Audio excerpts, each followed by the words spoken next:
Good evening, everybody. Hello. How are you guys tonight? So, yes, it's Friday and we are here. Hope everybody had a good week. Hope everybody's having a nice weekend. I know here today was like really nice out. So, hopefully you guys had that. I mean, like it was really nice. Like have the windows open nice. Uh, oh, well, you guys have been busy while I was in here. Uh, oh, jeez. Late. I was on time, son. I was on time, son.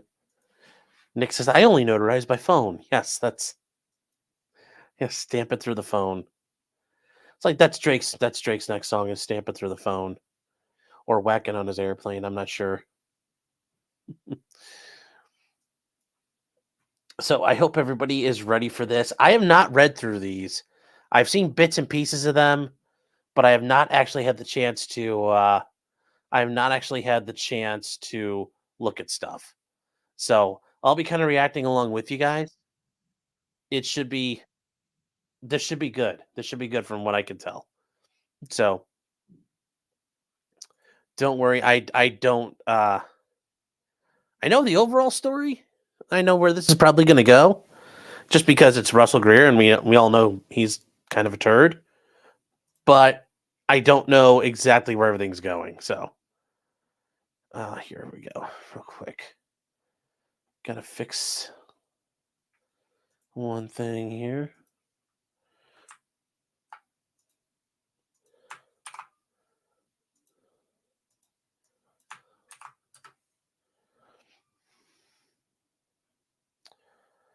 So, we also got a super chat we need to get rid of and get that out of the way first. Unknown Hero for $2 says, "Oh, I'm gonna come." Oh, I didn't do that one right. "Oh, I'm gonna come." Don't come. Don't come. Why do I have these on right now? It's like I'm hunting for fucking U-boats. Not doing that. Besides, those they're nice guys. I wouldn't want to hunt them too much. They're just nice boys trying to do their job.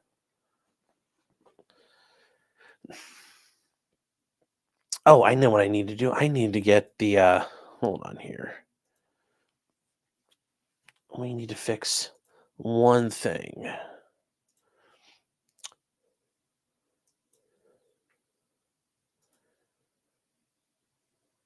Hold on. Where is it? Where is it? Where do I see? Oh, okay. Until you're all wrenched up, you're all set. Never mind. Good. I just want to make sure you're all set before we got too far. Shit. What was the other thing I needed to do? Oh, Rumble is set, guys. So if you're ever on Rumble, hello. Although I put it together and nobody's I go through all that work and nobody gives a shit over on Rumble. That's great.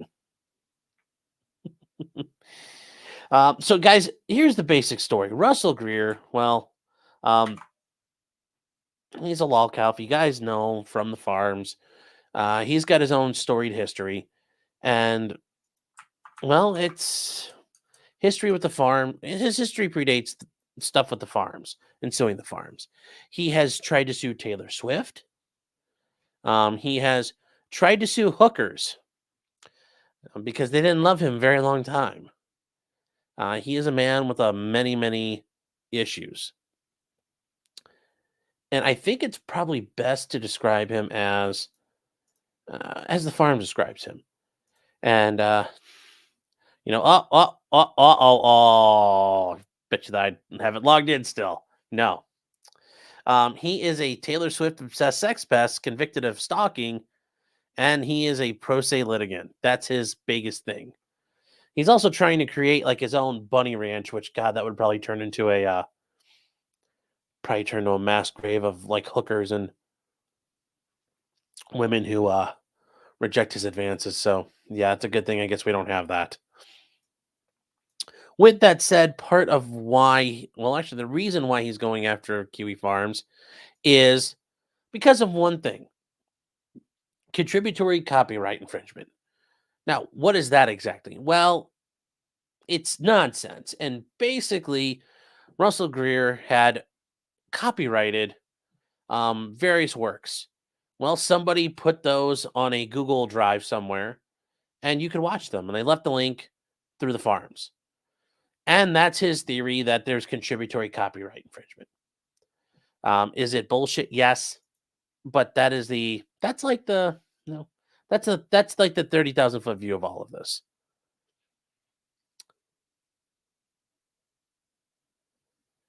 Talk about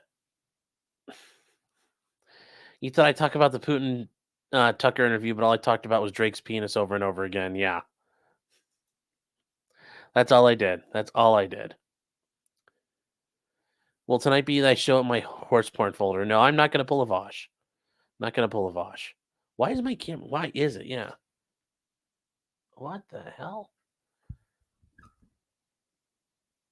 Why does it? Yeah, this does seem a little. Is it blurrier? No, I don't know. I don't know. I don't know. God, I hate this when I get my fucking hair done. They get my hair cut. Gets all fucking fluffed up. Um, Amateur Iconoclast didn't he try to get a forced prostitution for the disabled law passed? Pretty much. Pretty much. He's got his own. He's got his. That's a pretty good way of looking at it. That's a pretty good way of looking at it. Tabakai says, I hope I tip my great clip stylist very well. Yeah, that's exactly where I go. Haven't been there in a long time. Have not been there in a long time. All right, well, we got enough people here. I guess we'll get started. So Russell Greer filed his lawsuit against Joshua Moon, the proprietor and owner of Kiwi Farms. And back when this case had gotten filed, things had drug on for a bit. And there was a motion to dismiss that was filed. And the district court in Utah granted it. It's filed in federal court for some weird reason in Utah. Russell Greer lives in Nevada. And, well, Null, Josh Moon, does not live in Utah. The farms aren't based out of Utah. It's not clear why he did it there ultimately. There's other places he could have filed it. So, anyways, it was filed. And the case was dismissed.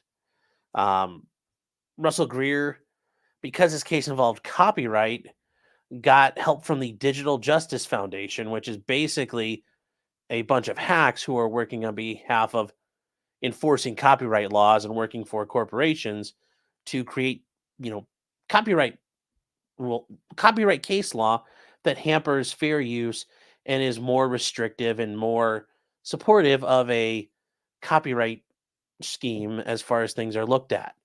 So they handled his appeal. It was appealed and he won that appeal. And for right now, it's back at district court. Now, could Noel go to the Supreme Court and file? Yes, he could. Because remember, now you've cleared the 10th Circuit, which is where Utah is. He could go on. Do I think it's going to happen? I don't know if it's going to happen. You could file. That doesn't mean you're going to get accepted. Remember, you have to get certiorari. So you have to file a writ of certiorari. You have to file a petition for it. You'd have to file a brief for it. You got to get 4 justices to agree. And if they agree, they'll hear it. Now, are they going to take it because this is kind of like an esoteric, really weird out there ruling, and especially kind of like a goofy area copyright law? Probably not. Probably not. I mean, just on that face alone, they aren't going to, Clarence Thomas is going to be like, Kiwi Farms, fuck those faggots, and just walk away because he isn't going to know who they are. He doesn't care.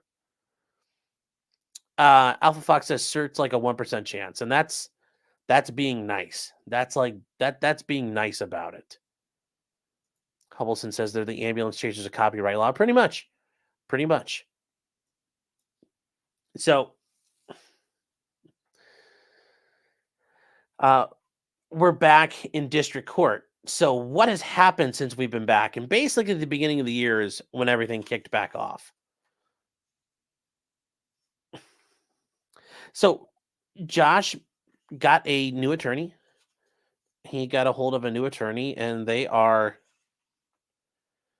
kicking ass. He actually has Matthew Harden. You guys remember him from before. He's been involved in other things adjacent to all of this. So he's a very good attorney, and he filed a couple things in not rapid succession, but he filed a bunch of motions, and they're all motions that are necessary at this point. One of the things they filed was a motion to joinder of a party and demand joiner of a party. And that party that was missing is Russell Greer alleges Google Docs was used. Well, that means Google is involved in the copyright infringement. So Google must be included as a defendant. They must be joined. And guess what happens when Google shows up? Google's going to bring its attorneys and they are going to basically take over the show. And they are going to set Russell Greer on fire with motion practice. They are going to crush him. Just like we've seen with other people. Once you get YouTube or Google involved, they descend on you like a ton of bricks. There's also a motion for a more definitive statement. Russell Greer's complaint is very rambling. It's got a bunch of stuff in it that doesn't fit a complaint. It's a bunch of nonsense. So they're asking for a more definitive statement. Cut the bullshit. Tell us what's going on. We can't respond to it properly.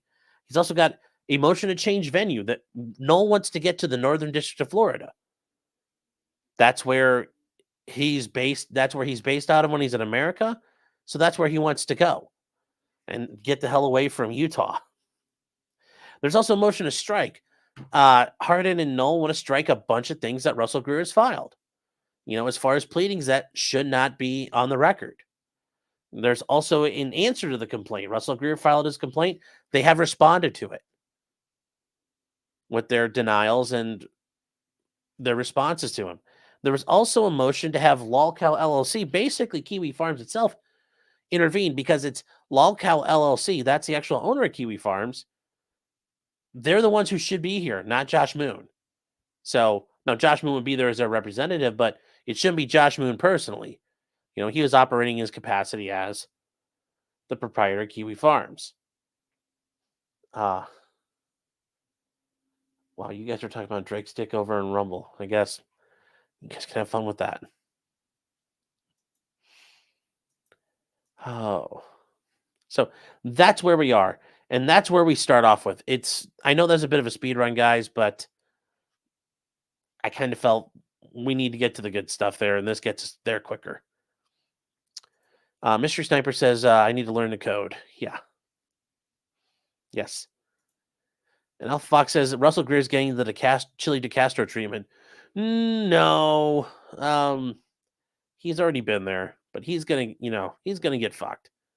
But we're gonna talk about it. We're gonna go through all of his whining and crying because at this point, this is really farther than Russell Greer's ever gotten before in his court cases. When he sued Taylor Swift, when he sued these hookers, it's never gotten this far.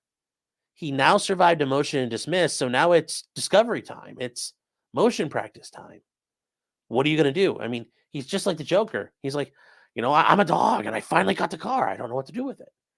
That's where Russell is. Although, for Russell, since he's got the whole, face paralysis thing, it's more like, I'm the Joker. I got the car, but I don't know what to do with it. That's my Russell Greer impression. That's where we are with it. So the first thing he does, and these are not jokes, I'm going to respond to these, and we're going to go through these in order. He basically starts whining and crying that this is happening to him. And that's putting it nicely.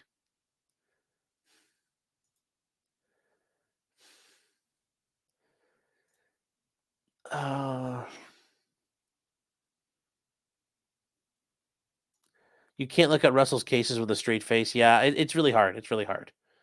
It's really hard. And Jim is right. Neither can Russell. Yes, he's got his droopy face. Can't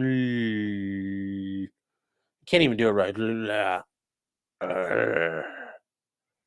I can't do it. It's too hard. It's too hard.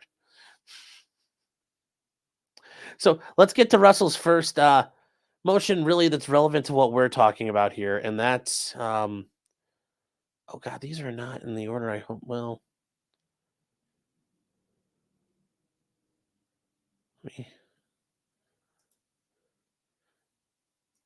me see if I figure out we're on the right one. Oh yes, they got us to the right one. Oh, thank God. Thank God. All right. So here we go. This is the first thing he filed in response to all those motions that were filed by Matthew Hardin. And this is No, you can already smell the whining and crying just by reading it. Motion to extend time, which on its face isn't abnormal to ask for, but it's the reasons and the crying here that happen. So it's Russell Greer versus Joshua Moon, publisher of the website Kiwi Farms and Kiwi Farms, a website. Well, Kiwi Farms is not the actual party. Kiwi Farms is a website, but who owns the website? It's an actual entity, Lolcow LLC. So this is not right.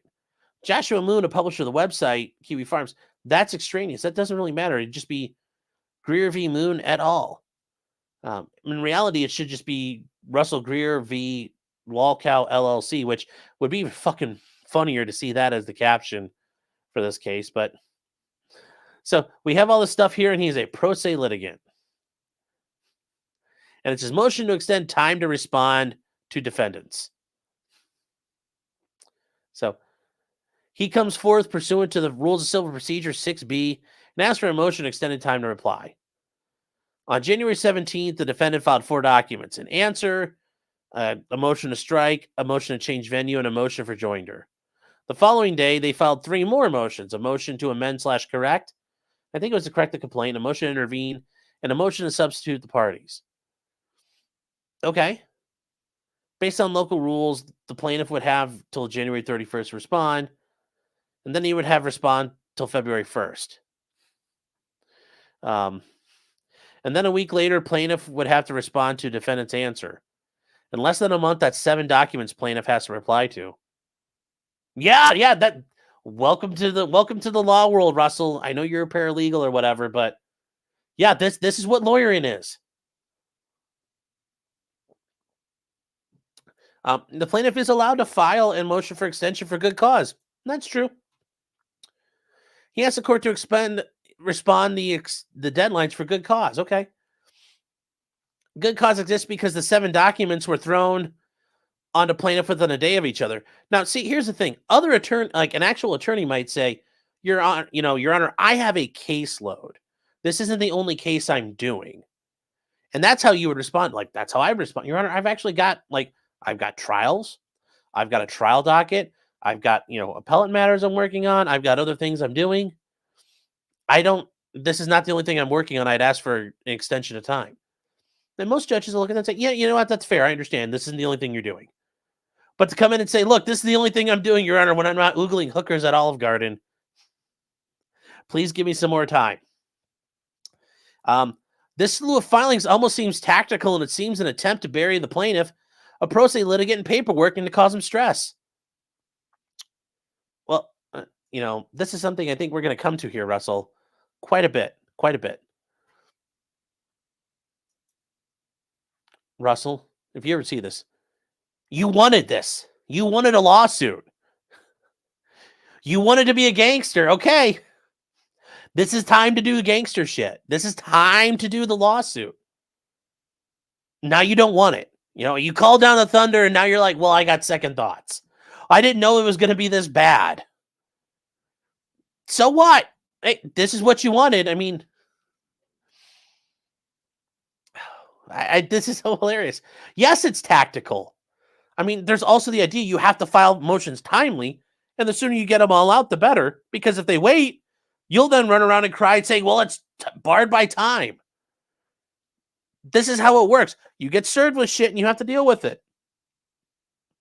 I tell you to put on your big boy pants, but in your case, it's probably whatever hooker left her panties at the house, pull them up. Let's go.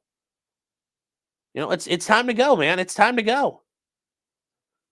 Yeah. It's time to go. It's tactical. It's like, dude, let's go, man.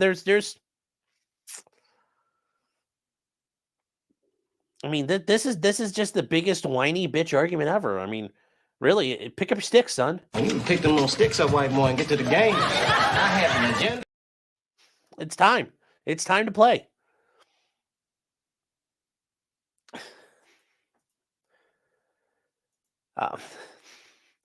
Truthfully, plaintiff is consumed in a baggage of a personal and professional. Plaintiff is consumed in a baggage of both personal and professional. Meaning, do you mean to say you're consumed in baggage of both personal and professional in nature? and therefore we not be able to reply to all 17 all 7 documents in less than a month. I mean, dude, everybody got fucking problems. What are yours? Majority of them due in 2 weeks and not be able to give his best response to all 7 documents. I start working then. He requests the extensions be filed for a month. And to be honest, he's a pro se litigant. They're probably going to give it to him. Why?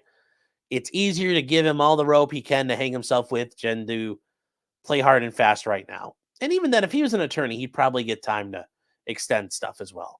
So that's not really abnormal. But this crybaby, this crybaby shit right here. Oh, come on, Russell. That's so damn funny. I mean, you wanted this. This is what it is. Oh. Oh. And then it gets better because Matthew Hardin, Null's attorney, the Farms' is attorney here. We'll just refer to the Farms. I know Russell will probably sit there and go, it's actually Null, it's Josh Moon. Okay, but I'm not calling him that. You know, they're in partial opposition. They take no opposition to the extension of deadlines for oppositions to any motions. That's fair. You know, the deadlines is within the court's discretion, and that's true. They take no position. They do point out, though, the defense does point out that the defendant has incorrectly counted the number of motions filed. There have only been 5, not 7. The joinder, the definitive statement, seeking to transfer to the Northern District of Florida, seeking to strike the immaterial and prejudicial sections of the complaint, and seeking to correct his misnomer relating to a defendant. That's all they really filed. They respectfully submit that each motion was necessary due to this is all necessary because of Russell's own allegations, and they're not excessive.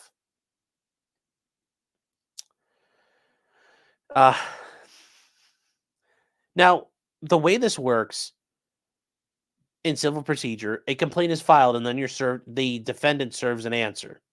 That's it. To go any further, you require leave of court. The court has to grant the opportunity to have a response to the answer, a reply to the answer. Russell wants that.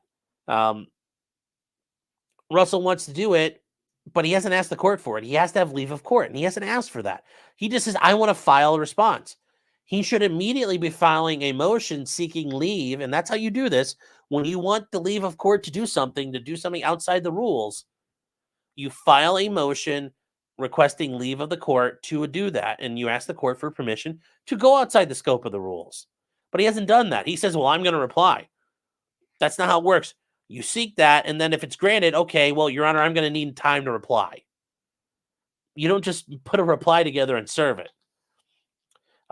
Any reply is unnecessary and likely prejudicial in light of his pleading habits, as outlined in numbers 63 and 65 of the record. Yes, Russell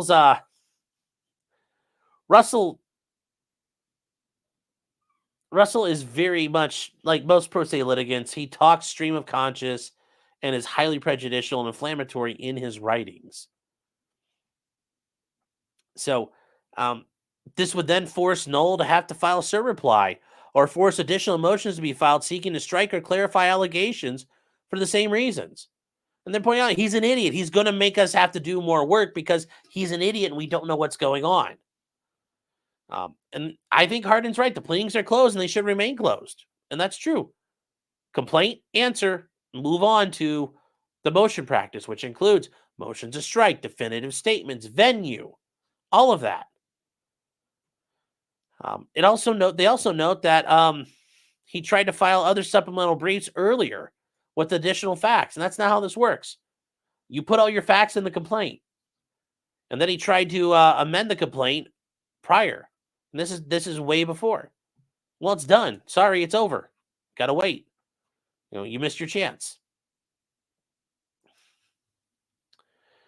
Now this is document 72. Why is this not showing? Hold on here. Why don't I have?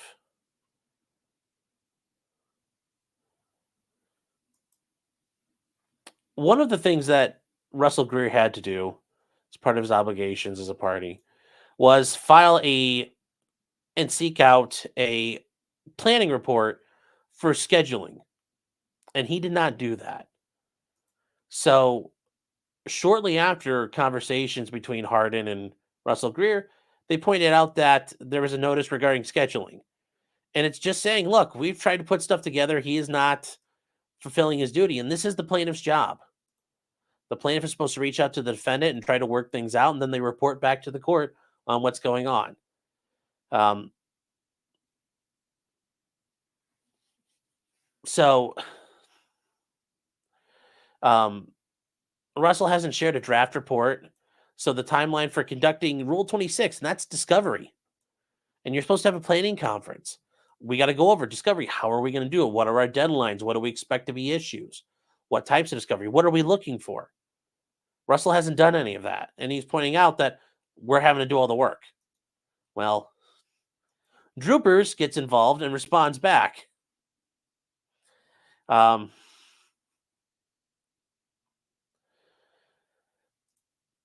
this is, once again, this is, as Attorney Hardin explained, Russell just doesn't stop. This is a response to his failure to file a scheduling motion, scheduling information. So what's he say? Well, Russell says, I haven't done it for several reasons. I interpreted yours saying I had 35 days to file a scheduling order. Well, no. If I misunderstood it, I apologize. Well, it's good you apologize, but that's not how this works. But once again, he's a pro se litigant, so they're probably going to let that slide. They'll let that slide for him. I mean, I totally think they're going to. And that's just the nature of things there. 14 days after the order, the plaintiff reached out to defense counsel, and there didn't seem to be anyone wanting to work with plaintiff, just scolding plaintiff over interpretation of the order. Yes, because they're trying to tell you you're fucking wrong, and you won't listen to them. The actual attorneys are trying to tell you you're wrong, so they're not going to sit there and try to keep telling you that if you're going to ignore them. That's a shocker, I guess. Russell's like, I just didn't understand why they don't want to talk to me. He then continues on with Exhibit A. Well, what is this? This is what you need to talk about here. You're talking about why you couldn't do this on time. Users on defendant's website continue their pattern of stalking behavior towards plaintiff. That's not what is that a reason why you couldn't file this timely? Time Greer could spend drafting a schedule is spent contacting legal departments trying to get the abuse to stop. What legal departments? Who? What do you think you're going to do? And how do you know these are Josh Moon's users? How do you know who these people are? They derided plaintiff in their email subject line for using a private mailbox when he filed his notice of address change. This is, contacting the anonymous email provider that Moon's users are trying to getting harassing emails to stop. Yes, all summer and fall, Kiwi Farms are around. Play them continuously. Okay, these are facts. Why are you bringing factual allegations into this? Asking your British Kiwi Farms user for the fourth time to stop contacting plaintiff. How long does it take to say, leave me the fuck alone? Done. That's all you have to say. I don't understand why. What's the problem here, Russell? Said users taunted Greer over this present case, and Greer has tried blocking this user on many fronts. Well, it's just like the Russians at Salo Heights. Can't stop them. Can't stop them.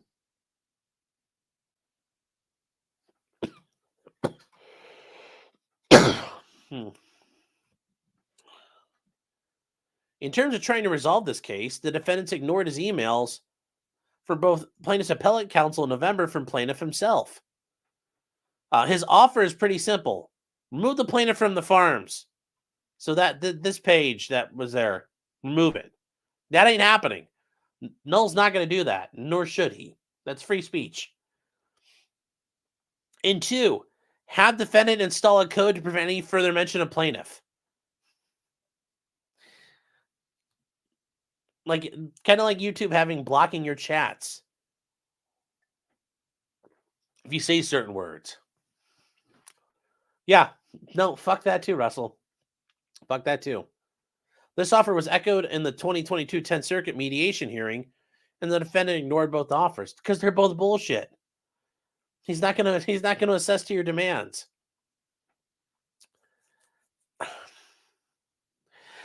So it is quite unusual and borderline frivolous. How do you know what's frivolous, Russell? How do you know it's frivolous here? That plaintiffs are filing paper after paper when plaintiffs have resolved the case in other ways, and when the perceived 35-day timeline limit proposal is not even expired. They're filing paper after paper because your case is bullshit and they're not dealing with you. I mean, listen to this guy. He's like, I don't understand why they're fighting me. I threatened to punch them and now they're kicking my ass. It's the reason why I made that kind of shitty thumbnail. Russell had a plan of like, he just thought, oh, I can go in there and bullshit them. Don't do what I want if I want my view. No. Noel came back and punched you in the face, and now you don't know what to do. You know, they're filing paper after paper because that's what a lawsuit is. There's motion practice in a lawsuit, Russell. You're a paralegal. How do you not know that? Yes, you wanted this. This is what you wanted. You wanted a lawsuit. Great. They are fighting you now.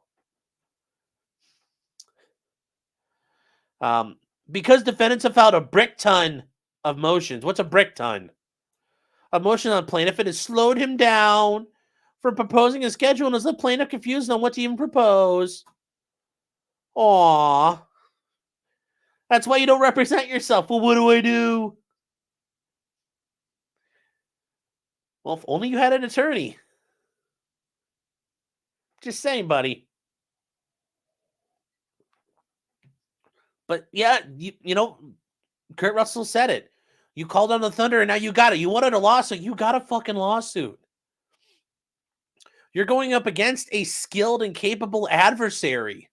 It's an adversarial system. They are going to come after you. This is what's going to happen, man. I don't know what your problem is. You're just going to run around saying, oh, I just thought everybody give up. Well, and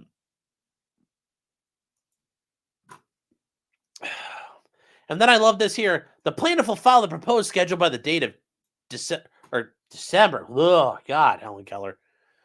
February 8th, 2024. That is impressive to go into a federal situation like that and tell the court, I will dictate to you when I'll do something. I will give you credit. That takes a lot of balls, Russell. And the funnier thing is you don't even realize what you did. But that is a very ballsy move. But you're so oblivious. Also, this idea of a brick ton, that just sounds like, that sounds like something like Reverend Lovejoy would say on The Simpsons because he can't swear. Or Ned Flanders like, oh, it's a brick ton of trouble, Homer. This is fucking hilarious, though. Well, I don't know what to do now. I'm overwhelmed. It's like, good. I can't wait to see you flail even more. And as you flail more and more and more, you're gonna sink lower and lower and lower into the pool. Oh, and it's gonna be so beautiful to watch. And I'm gonna enjoy drinking, vodka and seltzer drinks. It's gonna be so good. It's gonna be so good, Russell. Oh.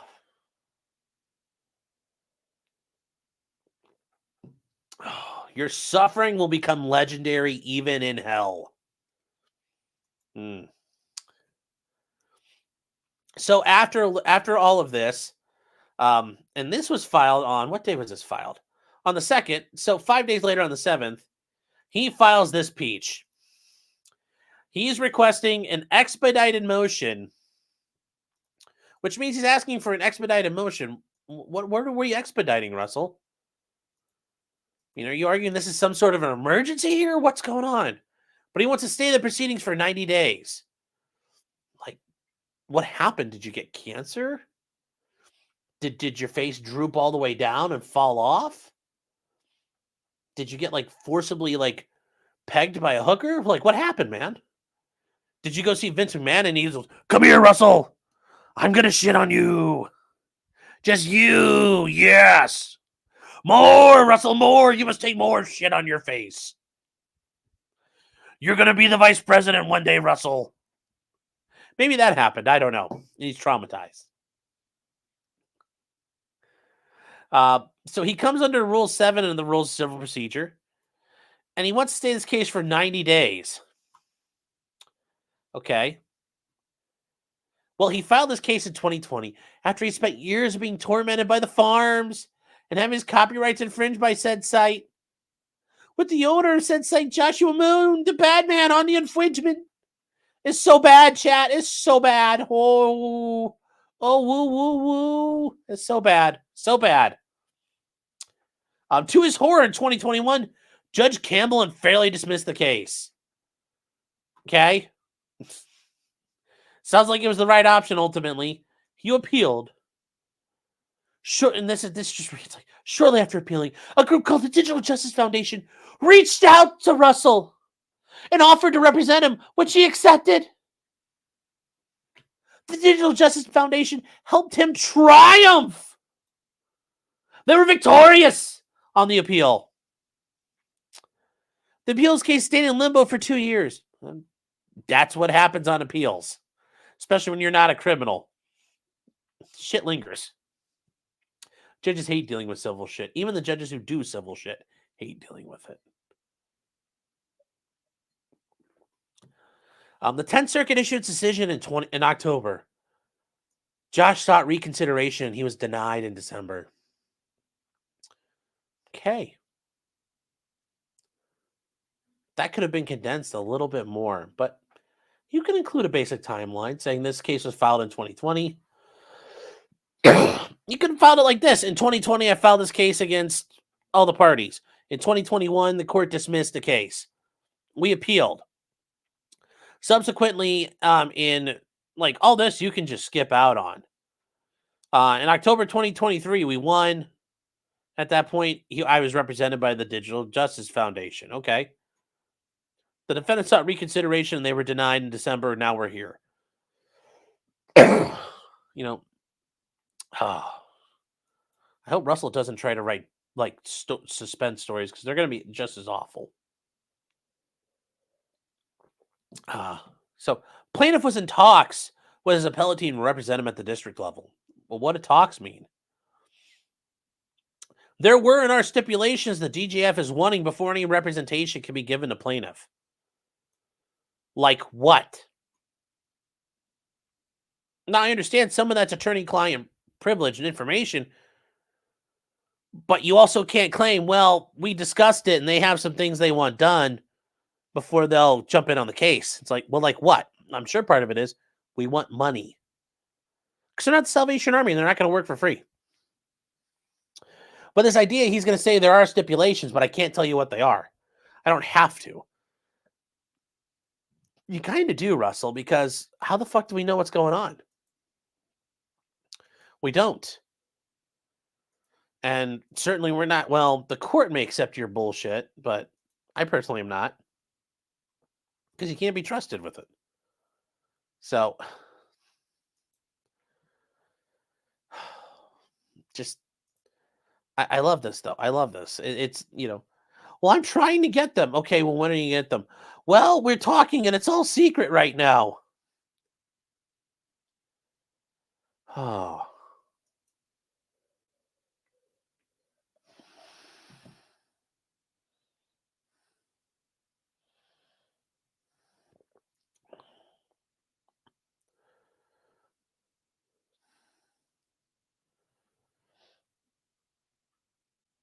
And he, oh, God.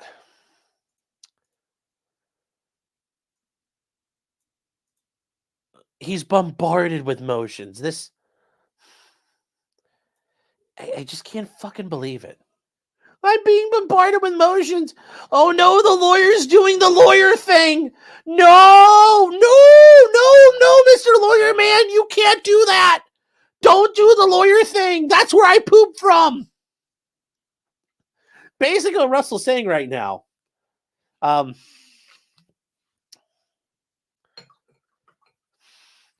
Before plaintiff could... Oh, sorry, guys, for topping off here. Like I said, really, if you can get a hold of this stuff, just like sparkling black cherry water and some Tito's, God, it's better than a White Claw. That's like the nectar of the gods. Before plaintiff could fill any of the stipulations for his representation, and before he could even file a proposed schedule, okay, the defendants felt for some reason obligated to file 6 motions and answer all at once. Yes, their obligations under the rules of civil procedure.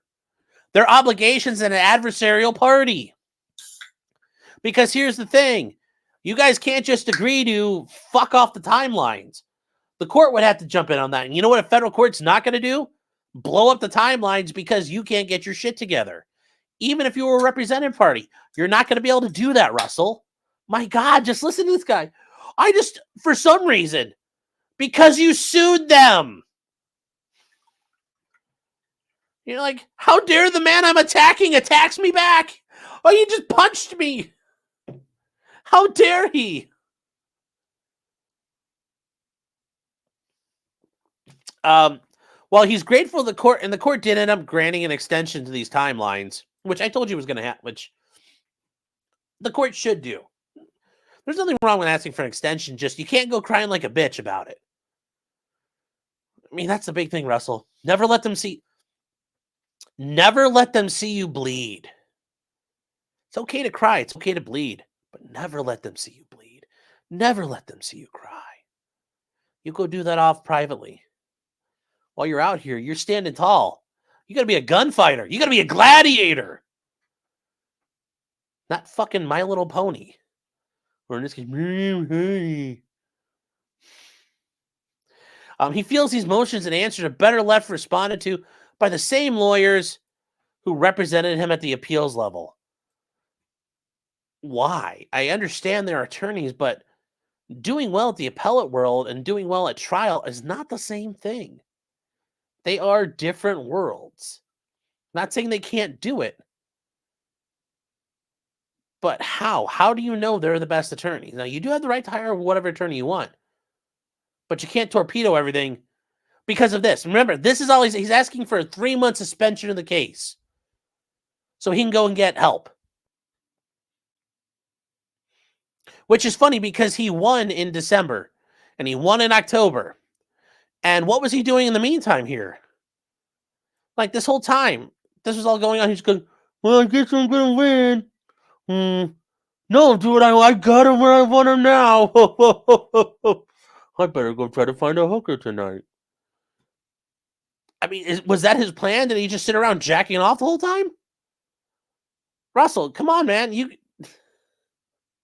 I'm sure that's probably all you did. But you should have been preparing, man. But this is what happens. As a wise man once said, told me, you are working without tools, Russell. You seen too many episodes of Suits. You don't just walk in with a file and go, thwack, settle. That's not how it works. That is not how this works. It's not. He wants a 90-day stay so that he can meet the stipulations for the Digital Justice Foundation to represent him. Okay, what are those stipulations? Have you entered a contract? Have you been retained? Is there a fee agreement? What's been done so far? Have you given them any money? We don't have any of that. We don't know any of that. Right now, it just sounds like you're out asking attorneys, which doesn't count. That doesn't count, Russell. You have to do more than that. He seeks to have represent him the same attorneys who represented him at the 10th Circuit. Okay, cool. Cool, fine. But, what are you doing? Now, this part here, this is a big amount of bullshit. There's extra hoops to jump through to be represented in this district court. Now, hold on here.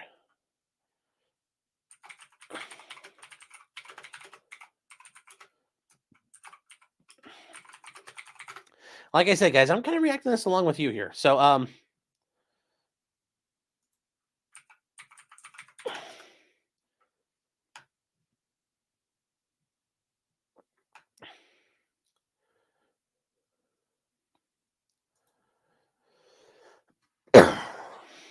So his next argument is there are extra hoops the plaintiff must jump through to retain them. They're based in Nebraska and New York, respectively, which means they're likely licensed in Nebraska and New York, but not Utah. Well, there's an easy way around that. It's called getting admitted pro hoc vice. And it happens all the fucking time. Extra hoop. It's not hard. Really, it's not hard. You know how we know?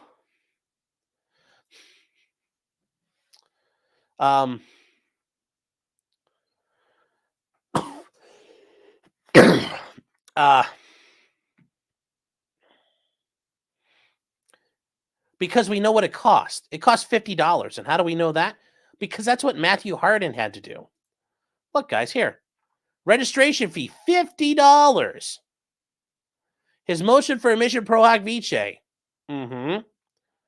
There's not a whole lot to this. Attorneys awaiting pro hoc vice admission should immediately register to e-file and receive electronic notification of case activity in the District Court of Utah at the Pacer website. Registration requests will not be approved until the court has granted the motion. Instructions are available on the court's website. And that's where you want to go. Like, it is not hard to do here. You fill it out. You go there and you come back and you go back to see what's there.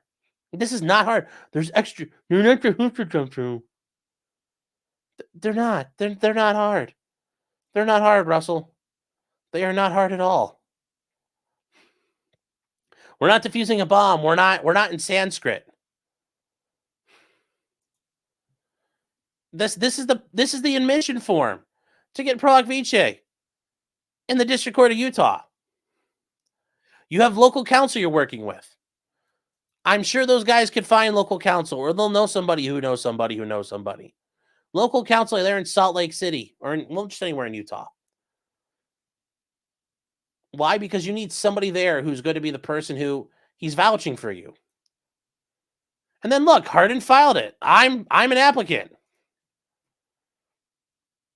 Do you intend to become a member of the Utah State Bar? Okay, well, you're not. Admission by bar examination, transfer, motion, reciprocal. Hardin's not doing that. He's showing up because he's a hired gun. Where is he? Federal bar membership. See attached list. Have you ever been subject to a disciplinary action? No. Not applicable. Pro hoc vices in the past 5 years, none. And he talks about, I do not maintain an office in Utah. Okay. So this is not hard, Russell. This idea, there's a paperwork they have to do. There's not a lot of paperwork here, man.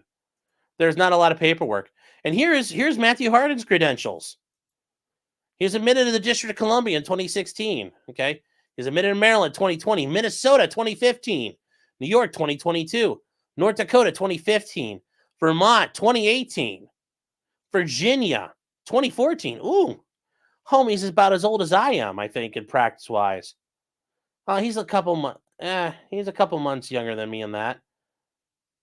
But that's, in Washington State admitted 2018. Look at all the district courts he's been in. The District of Colorado, District of Columbia, Maryland, Western Michigan, Eastern Missouri. Boom, boom, boom, boom, boom, boom, boom. All over the place. He's been in multiple appellate courts. The circuit courts. And, he's been in front of the U.S. Supreme Court. Although, here's the thing, guys. You know how you get admitted to the United States Supreme Court, the bar for the Supreme Court?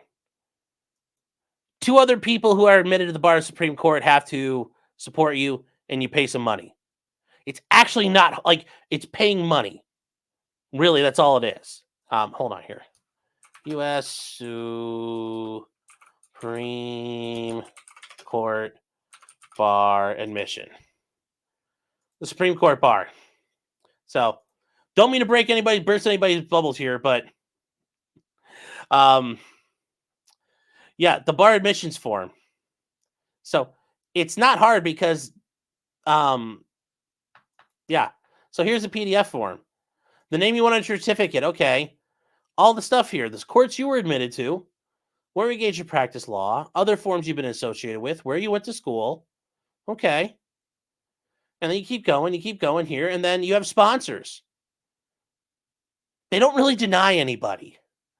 If you pay the money and apply, you can. And I actually probably need to get that done so I can be like, and I can practice for the, licensed in Ohio in front of the Sixth Circuit and the Supreme Court of the United States. I should get that done. But it's not fucking hard, guys. It's easy peasy lemon squeezy shit. And like if I lived in the Washington, D.C. area, I guarantee I get this done at the fucking drop of a hat. I just got to find attorneys in my area, and I think I might know one or two that can help me out with this. But fuck, how much does it cost? Fuck, I don't even know that. Probably a couple $100. That's it. I mean, let's not act like we're join the fucking Shaolin monk monastery here. I'm just saying. But like, if you guys didn't see it, yeah, here's the admission to practice. This is not hard. You fill it all out, and then you say, here are my sponsors. Bar admissions instructions. Here's the PDF for that.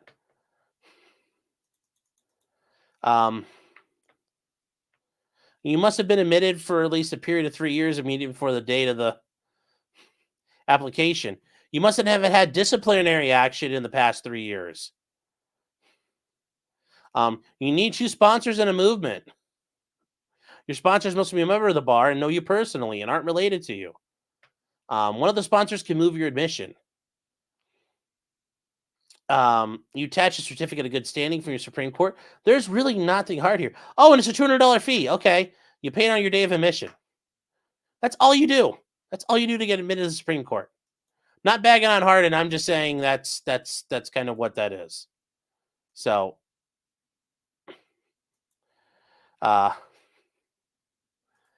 this is not hard shit. This is not hard shit. Oh.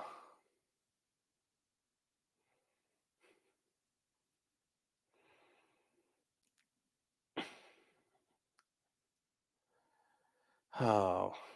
I'm just saying. So, but he also has, I will say Hardin has a very impressive he's a very impressive thing. Like his list of what he's done has been there, done that. Is pretty good. I think it's pretty cool. He's got a lot of, he's also been in front of the Court of Appeals for the Armed Forces. And that's the thing. For the military, when you appeal your case, they have their own Supreme Court. They have the Court of Appeals for the Armed Forces. It's its own thing. And then eventually you can appeal to the U.S. Supreme Court because that has ultimate jurisdiction on some issues. But they have their own Supreme Court. And that's actually not something you can just walk into. Court of Appeals for Veterans Claims. The U.S. Air Force Court of Criminal Appeals. The Navy Marine Court Criminal Appeals Court. And then the U.S. Tax Court. Yeah. I mean, homie's doing some impressive shit. Although it helps when you're out in the D.C. area because this is like, you can get into all that stuff. Like, there are going to be really, most of the attorneys who do all this shit, you're in the D.C. area. Because that's where all this is. You're not going to find a guy out like Idaho doing this stuff generally. Unless he has the kind of money where he can just fly in and out. So,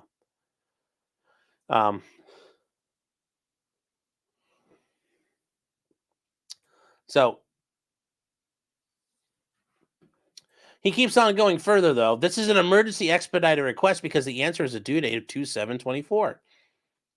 And he says district court has broad discretion to stay proceedings. It does. It does. A party must demonstrate a clear case of hardship or inequity. You filed pro se. You wanted to be pro se. Now you're realizing that's not a good idea. Well, that sucks for you, Russell. This court system, and hold on here. What does he say? Adversarial, amateur facing, and experienced professional. Yeah. You are. You're not completely stupid. You understand. The court system is often referred to as adversarial. It's in 100% adversarial. To help visualize the current case, plaintiff sets forth this image. He's an amateur litigator in a boxing ring with a defendant's lawyer, a veteran fighter. You voluntarily hopped into the ring and wanted to fight, and now you got to fight. I'm going to fight. Let's go. Bum, I know. Boom. Oh, that hurt. What did you think was going to happen? You fought. You wanted to fight somebody, and yeah, Josh threw in his champion. You're like, whoa. Although it'd be funny, I'd pay to watch Null punch you and like box you. I'm pretty sure he'd punch you in the face a bunch.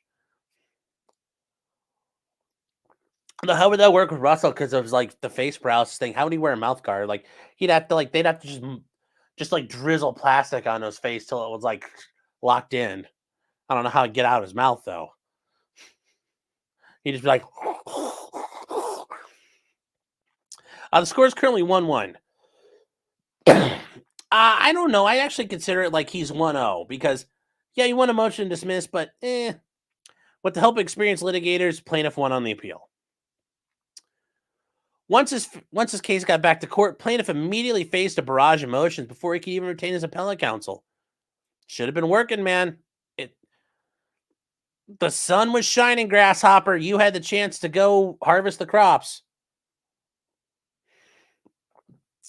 Hardened, in effect, opposing counsel took advantage of this unequal playing field. It's an adversarial system.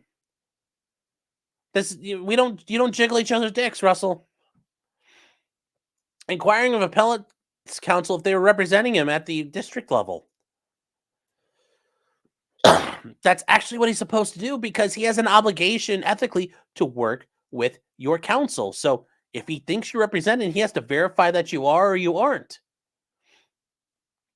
So, no, he was actually doing his ethical obligation to make sure you weren't being represented. Because if you were, he had to work through them. So, no, Harden's following the rules. DGF answered no because the kinks and logistics of district court representation were still being worked out. You literally pay money and you find an attorney in Utah.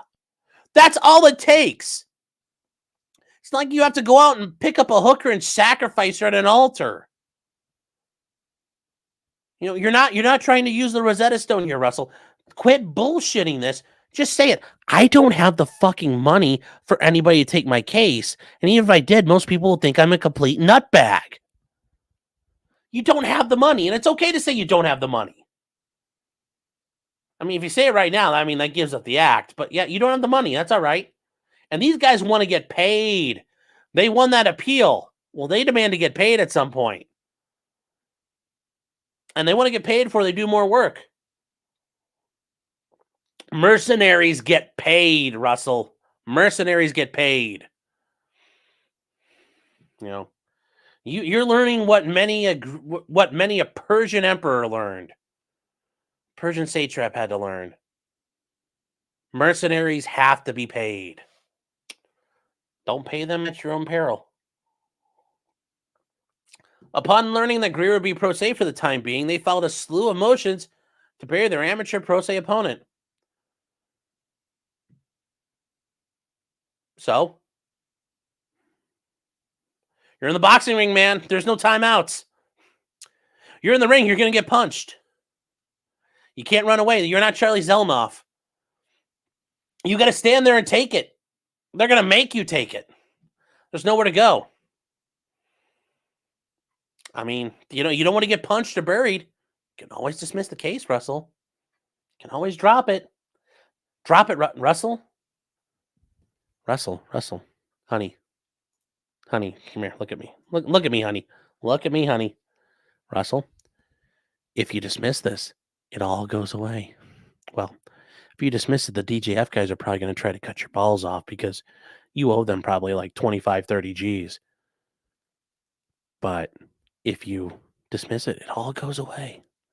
It's so easy. Just ring the bell, Russell. Just go up there and ring the bell a couple of times and you're done. No more hurt. No more getting buried. No more getting beat up by mean old Harden. It's so easy. You can do it. I know you can do it. Just go up there. Ring the bell. Hop up on the truck and just give up. It's okay. No shame in quitting.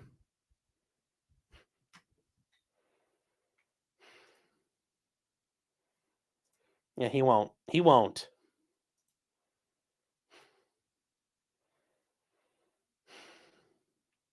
He won't, but I'm just telling him that's an option.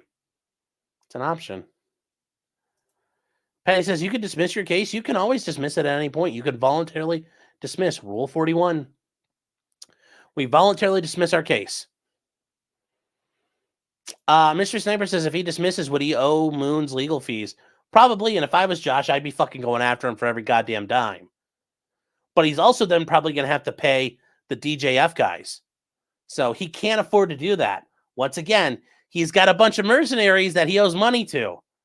There is no other way out. Now, this is win or go home mode. You know, he's either going to win or the mercenaries are going to kill him. A madman says, how would he show his face in public after that? Like this? Just like he does, it's drooping. He has no problem showing his face already, and it's rough. So, important pending motions that could determine the outcome in this case. The plaintiff faces hardship because he did not have enough time to retain his former appellate counsel at district level. Womp, womp. Don't care. Council wants funding that Greer will... The council wants funding that Greer will have to take up to 60 days to get, but he's proposing 90 days just to be safe. I'm betting those guys, like... They're going to want at least $10,000 up front, and bare minimum to get go. And actually, I bet for a case like this, guys from out of town handling it,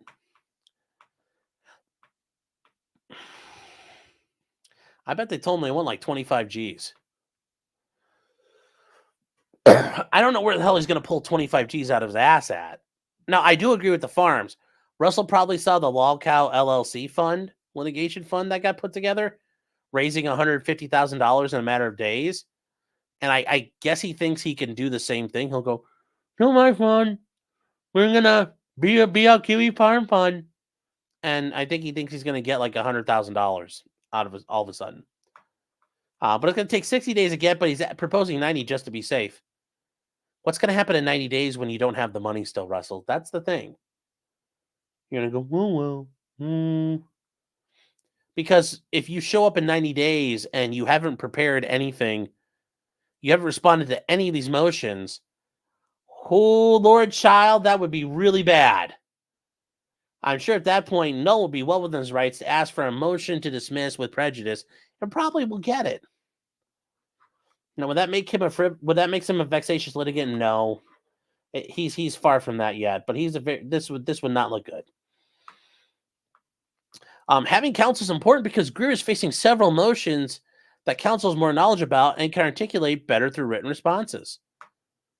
Yeah, that's how attorneys work, Russell. We do the lawyer thing. We use all that faggoty book learning to do the lawyer stuff. We do the law thing. The motions facing Greer are not trivial. No shit. They're pretty serious. This whole thing is serious, Russell. One motion is essentially forum shopping by asking to change the venue to Florida. If granted, this motion would cause major inconveniences to the plaintiff. Counsel could apply this motion much better. Why are you filing this in Utah? Why wouldn't you file this in Nevada where you live?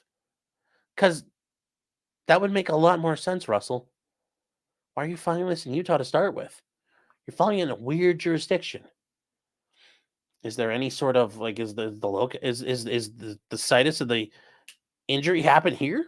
No, the farms aren't in Utah, so I don't understand why you're here. But you're worried about this. Another motion is oddly asking his court to add Google as a defendant because one of the infringers put an unauthorized copy of the book on Google Drive. Well, yeah.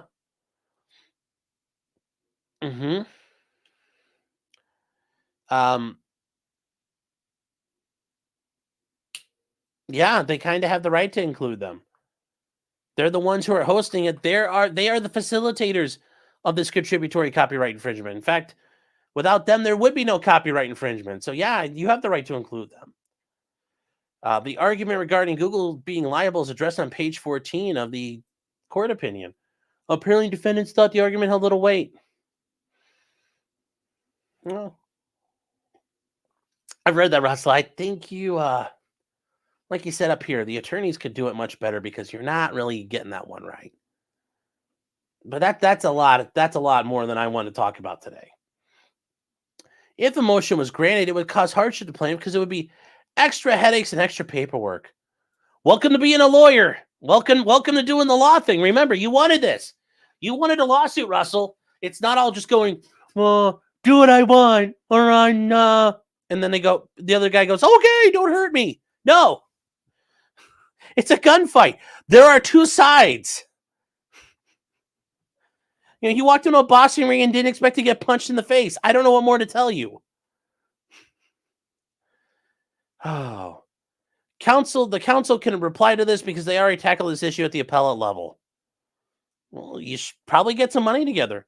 Lastly, there's a reply to an answer due, and that is the most important document because it can determine whether this case continues. Yeah. Better get to fucking typing, Russell. Better get to fucking typing. No. It's too dangerous. This is what you wanted. Remember, Russell. Go ring the bell 3 times and you get to go home. It's okay. It's okay. You can do it. Maybe you come back and fight another day. Maybe. This case has major implications for plaintiff. Wouldn't anything you file have major implications? I mean, if it wasn't having major implications, you wouldn't be seeking a lawsuit in federal court. I mean, it's generally the idea that you're filing a lawsuit because this is serious shit. So I don't know, like, you're trying to tell the court, like, listen, honey, this is really important to me. No, duh. There's major implications for everybody, including the defendants, too. This case isn't about some silly copyrights created by a relatively unknown author and music artist. But it is. You're a tool, Russell. You're literally a laughingstock. That's all you're known for. You're not known for your, unknown author and music artist. Yeah, that's all this is, Russell. This case is about seeking redress for the continuing infringement that's being perpetrated by users on a website dedicated to making their targets' lives a living nightmare. I'm sure you make your life a nightmare on your own.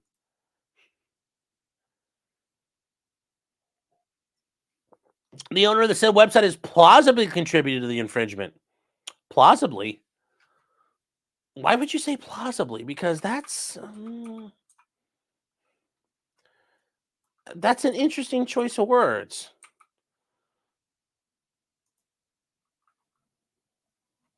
I mean, you're saying it's probable. I mean, wouldn't you want to say they did do it? I mean, you should be very authoritative in your allegations if you're prosecuting something like this. The owner of the website has contributed to the infringement and is continuing to contribute to the infringement. Not, well, golly gee, yeah, he kind of might be. That's not how you stay in the game, buddy. That is not helpful.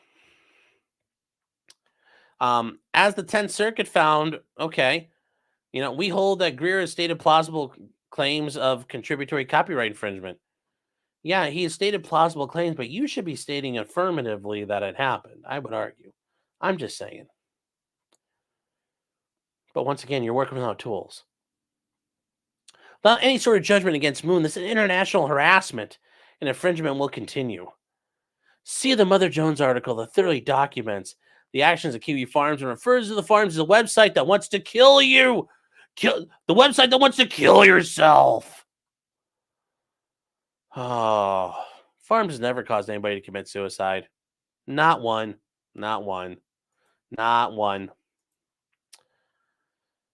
Copyright is the strongest action one can pursue because Section 230 does not shield ISP owners from copyright liability. But you're not suing an ISP owner.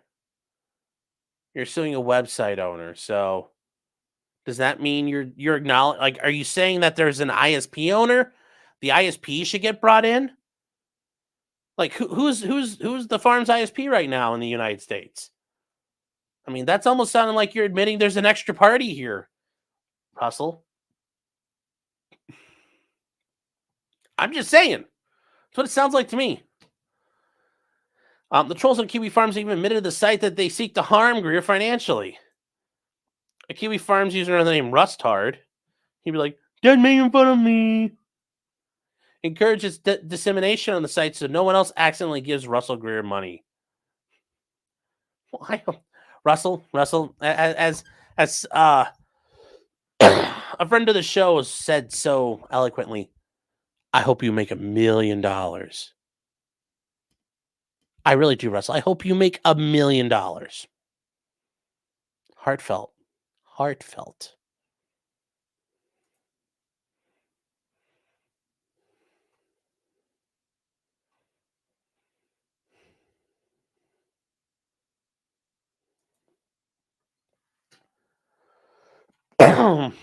So, J-Rock saying, I've dealt with pro se shit like this. It actually sucks. Yes, it does. It's fucking annoying. It's awful.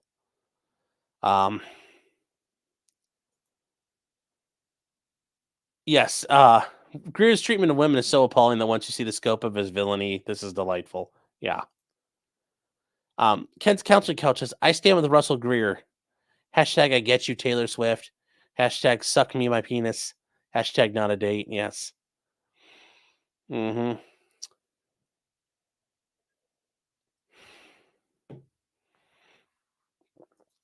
Madman says, I'm sure he has a prima facie case. Well, he has a paralyzed facie case.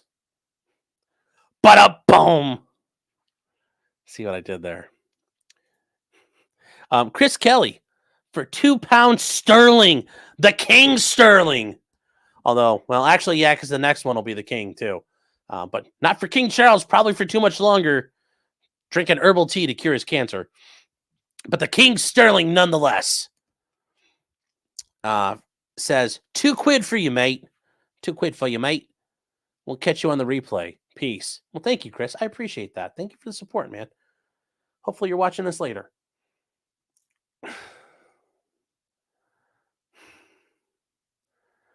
Twombly. I don't think he can say Twombly. Twombly. He can't do it because he's all paralyzed in the face. It's like, Twombly. Russell Warren says, moo. Yes. Can hear the cowbell ringing out in the distance.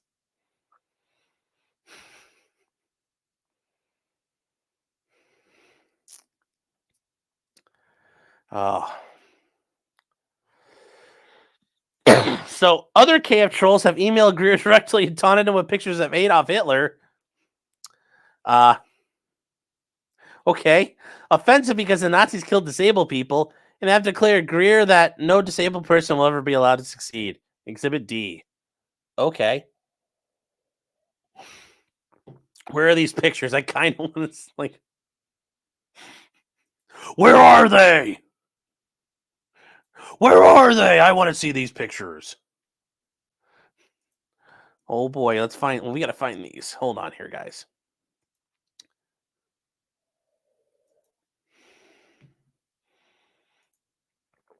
Okay, hold on. What motion is this for him? 77. Okay, let's see if we can find these real quick.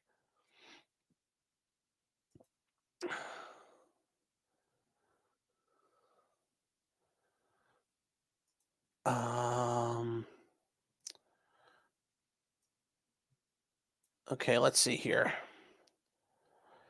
Oh, yeah, okay, great. We do have these exhibits. Okay. So the website that wants you to kill yourself from Mother Jones, and the website that wants you to kill yourself and won't die. I think you could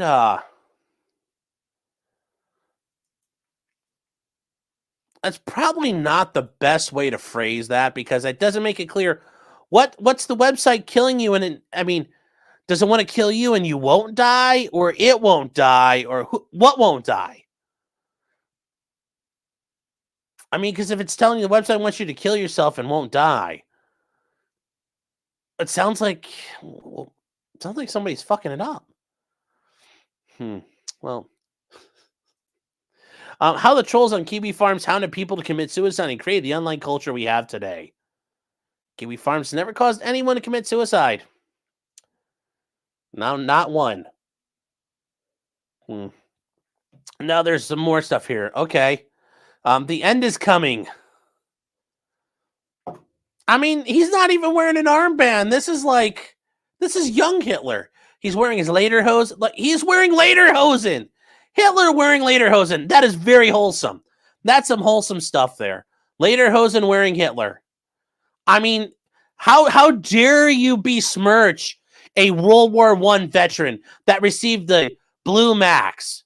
Actually, did we receive the Portland Merit? I forget. Hitler War I award.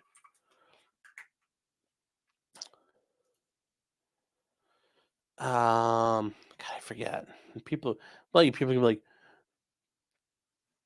you're not really that good about it. Oh, he won the Iron Cross first class and second class. Okay.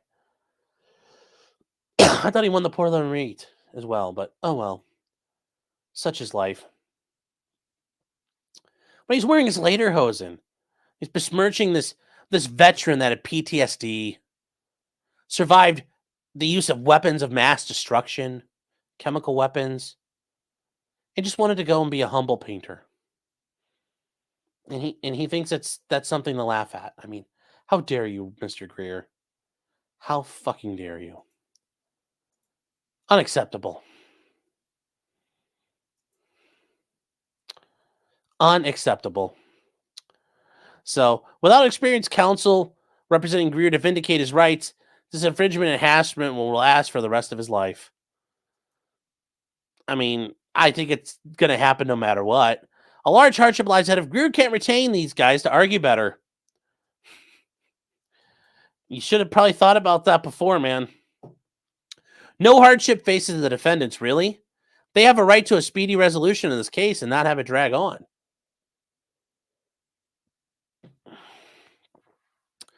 It's been going on for 2 years. Yeah, and that's 2 years too long. Waiting another 90 days. Justice delayed is justice denied, Russell. You should know this. If anything, defendant should recognize the plaintiff should have the right to have his claims adequately represented. Yeah, you do have the right. And they should recognize that having an attorney reply to their motions adequately will remove any doubt for another appeal. That's actually not a concern of theirs because you can't go argue that. You can't argue ineffective assistance of counsel because you're pro se. You can't argue anything about you being pro se. That's a you problem. You initiated a lawsuit. This is entirely on your shoulders.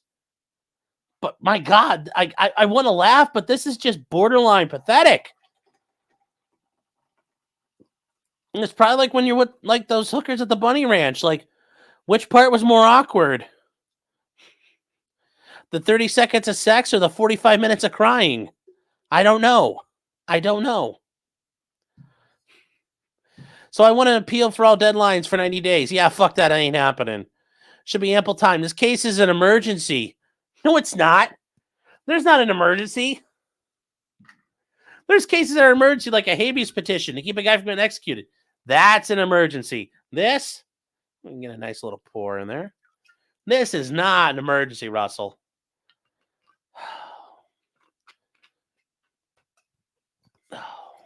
Not an emergency at all.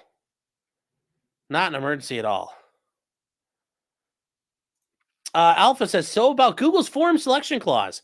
Yeah, I think if Google comes in, they're going to be like, no, we're going Northern District of California. Have fun, Russell.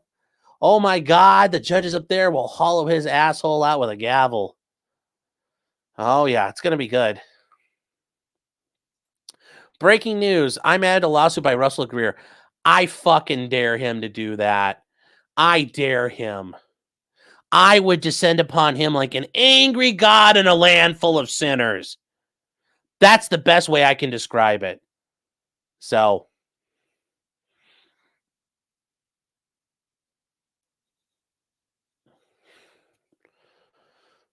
I mean, we walk into a settlement conference and I'll be rubbing my balls in his face. That'll be my settlement offer to him. He's got that beard, so I bet it'll feel kind of good, especially if they're itchy. Those like scratch him up. So,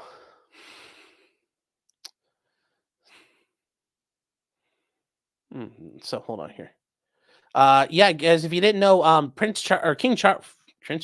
King Charles III, which still like one of your two predecessors didn't really have a good time and caused the English Civil War. and severely hampered the monarchy's powers.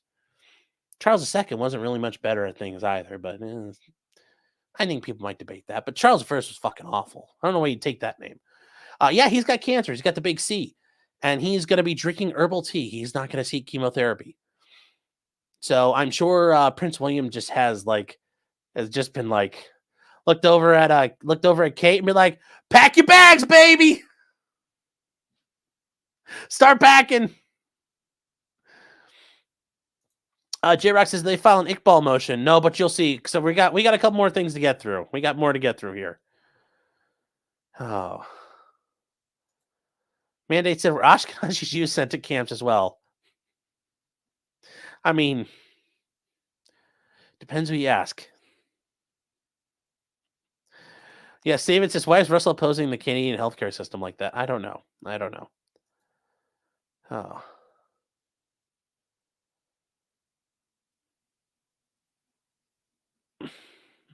That is Painter Hitler. Yes, it is. He seems like a pretty chill guy. I know. Yeah. Look. He's playing pocket pool. Oh. Yeah. $5 says the emailer's a Redditor. Probably. Remember, guys, don't tip the cows. Don't touch the cows. Don't.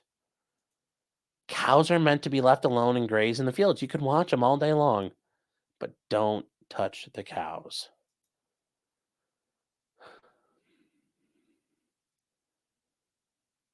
Yes. Yes, Furby Slayer's right. You know, I'm something of an artist as well.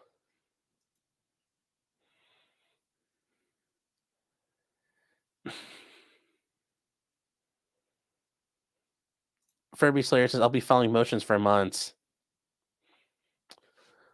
All I can say is, actually, hold on, this way.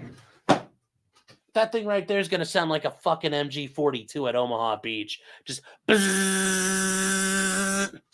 Pretty much. That's all I'm saying.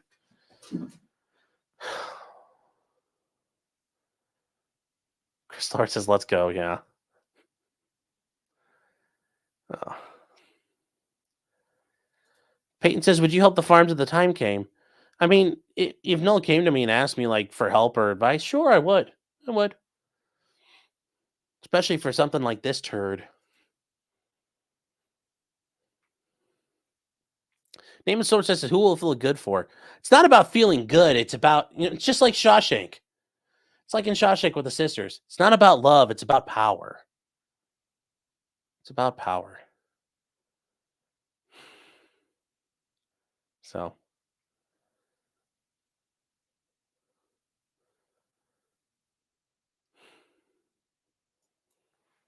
So let's get to the next. We have some responses to all of this nonsense. So we're there, and then this little brief thing here is just only 2 pages long, but it's a notice of erroneous service. So they point out that what Russell filed as electronic filing number 77 appears to have an incorrect or erroneous certificate of service. Specifically, it states it was served a copy of the email on February 6th. However, he did not receive it until February 7th, and only after he received notice of the ECF filing. Accurate copies of the relevant notice are transmitted herein, which that's not a good thing. They should not find out, but he got notice something got filed, and then Russell's like, oh, my man, No, you file and you notify counsel when you file. And that was just a little thing, but it's funny because, oopsie poopsie, Russell. I guess it really does matter to have an attorney. So it gets better, though. It gets better, guys. Oh, God. Oh, boy. February 2nd. Or February 7th. Jesus, Helen Keller. God. No wonder I went to public school. Public school all my life. Even public law school. Should you really be surprised, though? I'll leave that up to you. Let the reader decide. So it's a memorandum of opposition in the motion to stay. Oh, this is good. So the introduction. The plaintiff is a serial pro se litigant who understates his experience in both the criminal and civil courts. I like that. So, yes, he has criminal experience. Not defending people. Somebody was getting defended, but it wasn't a third party. Unless he's got split personality disorder. One of his purported infringement at issue in this case is a book entitled "Why I Sued Taylor Swift and How I Became Falsely Known as Frivolous, Litigious, and Crazy." Yes, he sued Taylor Swift. That was one of his big things. I mentioned that earlier. Yes, he wrote a book about it. This court has previously called him well-educated and noted he completed both college and an internship with the Utah Attorney General. And this is in a previous case, and this is where, that's the beautiful part about the electronic filing. You can find all kinds of shit about people. Although he's acting pro se, he is hardly a stranger to the justice system, and that's true. Another of the plaintiff's targets has cataloged the history of the plaintiff's vexatious litigation, and I think if I was Hardin, I would call him a vexatious litigant too. You want this out there because now you planted the seed in the judge's mind or the magistrate's mind, and they're going to see him being incompetent and screwing around, and that just further waters that seed of him being vexatious. Whether or not they officially declare him one, that's whatever. But this makes it even. You're poisoning the well, and this is a great way to poison the well. Remember, this is adversarial. This is psychological warfare amongst every other thing, too. But in the matter of Greer versus Fremantle Productions, this is the case he filed out in Nevada. Seeking judicial notice of 16 separate court orders involving him, include matters of his history of both civil and criminal litigation in the state of Utah. And they've also noted that he seeks to file lawsuits to seek publicity rather than obtain relief.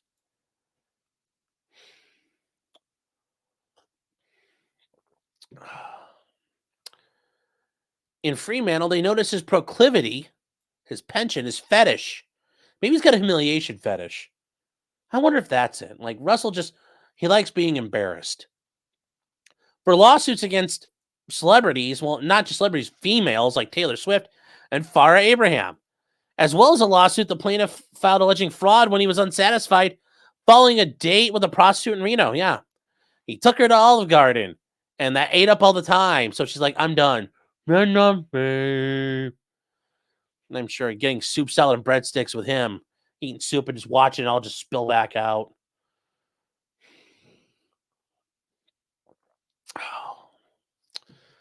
And this is interesting. I didn't know this about him, and this is, So I'm just reading this along with you guys. He doesn't confine himself to cases in which he's named a plaintiff or a defendant. He intervenes in cases filed by others. He's jumped in other cases. He intervened in a case which didn't involve him, including to file a sanctions motion against an attorney with whom he disagreed. That's not something regular people do, so he's not a novice. Notwithstanding his extensive negative experience in state courts, he chose to file the suit in 2020. He made the critical decisions what court it should be filed in, whether it should be filed pro se or with representation, and whom he should choose. And that's true. Like I said, he picked this. And that's the thing, when you're the plaintiff, you're setting the ambush. You're setting the field of battle. I'm going to this court. I'm filing it this way. I'm filing it on this date and time. And here's who I'm listing in the complaint. He made all those strategic decisions and tactical decisions on his own. I did see this footnote on the Farms, and this is fucking Hardin. You are I fucking love you, dude. This is good. Greer also dabbles in criminal law. As a convicted stalker, which he is, with an order of protection arising out of his behavior towards a woman he was infatuated with, see Greer versus Fremantle Productions. Greer nevertheless petitioned the district attorney for Lyon County, Nevada, to prosecute Dennis Hoff after Greer was denied services of a prostitute named Danny DeVille. And that's the thing. Russell's got a thing for prostitutes because, well, I mean, you saw his face. Like, that's the only way he's picking up women. But, He goes after the prostitutes because they don't want to work with him. Like he's trying to. I think he's also trying to say this is like an ADA issue and wants Nevada to pass a law saying that the hookers have to deal with whatever kind of freak walks in the door. You have to come my way there. It's a law. Yes. Like, that's just great. I know he really doesn't speak like that, but that's just easier to imagine in my head. He's had no aversion of filing multiple lawsuits and motions previously, including in this matter. And I will say I'm glad hearted including this. But he has a change of heart because now that somebody's fighting back. And that's really the case. He's like, oh, you're punching me back. Stop. Like, yeah, this is what happens, Russell. This is what happens.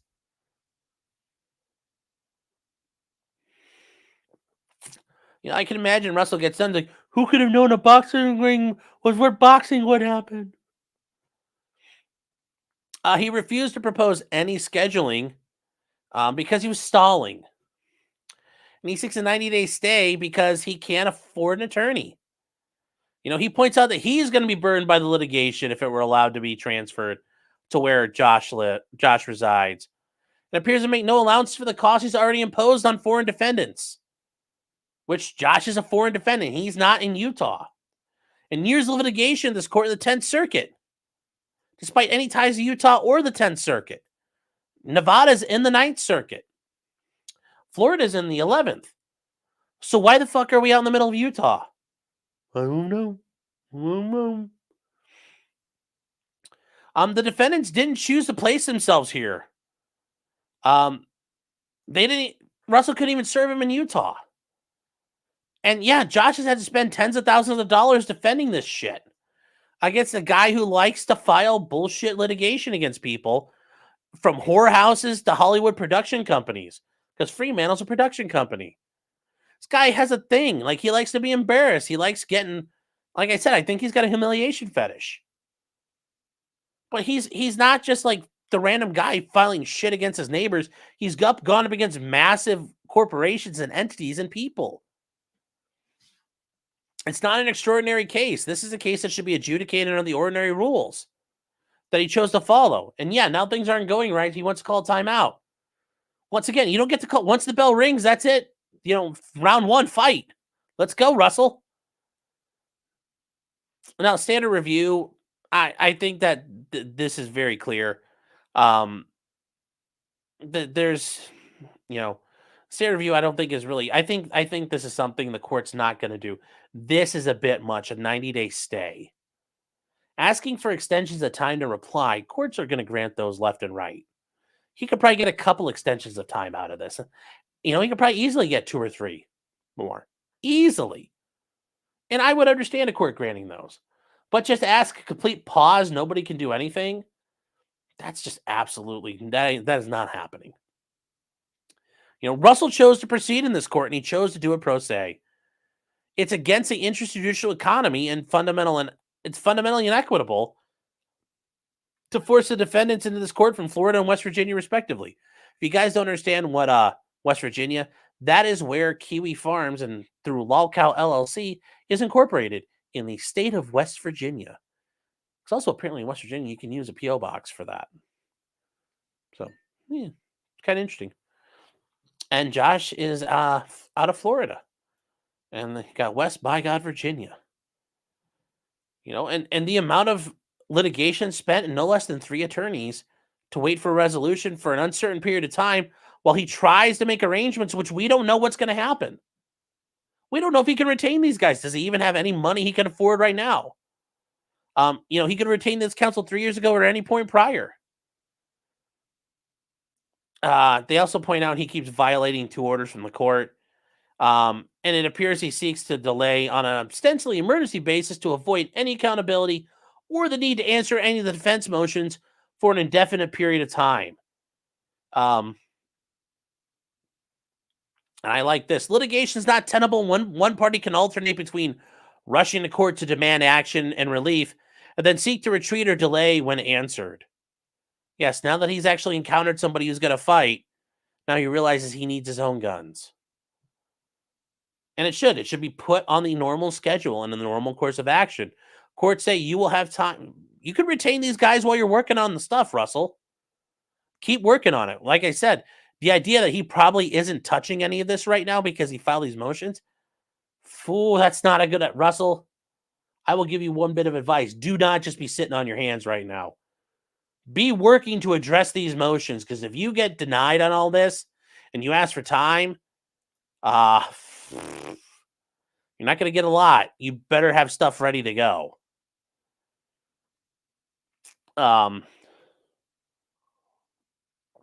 That's the big thing here. Not only prejudice judicial economy, courts don't like cases sitting around. And sitting a case around for on an indefinite hiatus, they are not going to accept that. Absent some major concern or like an interlocutory appeal, something like that, court's like, okay, fine, it's off my docket. But having this here, no, this stay is garbage. This case did not proceed expeditiously. On appeal, his attorneys filed multiple extensions for time. So yes, it's sad for 2 years, as Russell said, well, it can't hurt them because you stalled for 2 years. The word extend appears no less than 18 times on the appellate docket sheet. While Josh and Nolan's not filed for an extension in this case at either level. Some of the inefficiency of this case is a result of plaintiff's decision to relitigate the same issues rather than accept this court's rulings. And that's the thing. He won't stop trying to file responses. And a stay would only exacerbate the harm he causes here. Now, this is, so there's a footnote here, though. The undersigned counsel, and this is Hardin, saying he's endeavored to verify plaintiff's latest statements with respect to seeking to retain Monsieur, and he's being fancy, Monsieur, and that's how you do multiple Messieurs, Messrs. Grimm and Keenan, but has received no response from those attorneys. Undersigned counsel's last communication from them indicated the DJF would not represent Greer on remand. Mr. Greer frequently sends inflammatory correspondence directly to undersigned counsel in which Grimm is copied, but Mr. Grimm has never responded in any way and has never indicated that all correspondence should be directed to counsel. And that's how you find out if somebody's represented. Like if I would have to do this. You know, for example, if I had a client, you guys walk into my door and say, hey, some guy is suing me, I have to contact him. And the first thing I'm going to ask, say, hi, I represent, I'll say, hey, I have to represent Mystery Sniper. I'm representing him. He's retained me. Or have you retained counsel of your own, or are you planning to retain counsel? Are you communicating with any counsel?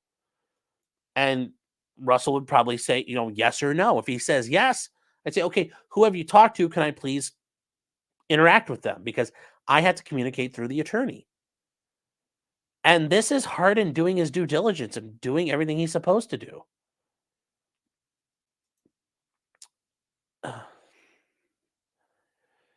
So this is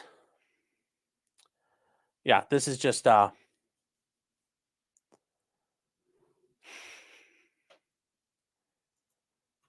yes, Kitchen Knife Rescue, how are you doing? Says Russell's the type of guy to sue after a boxing match because the ring was square. Yeah. He's gonna sue because when I hit the ground, when my head it hurt. It's like, it's not supposed to feel good.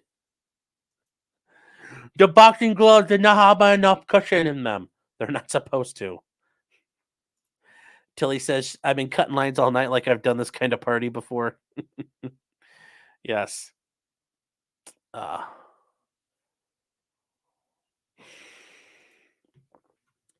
So this is I love this. This is great writing, and I don't think there's anything wrong with including these when you need to be cheeky or you need to really point out bullshit in a case.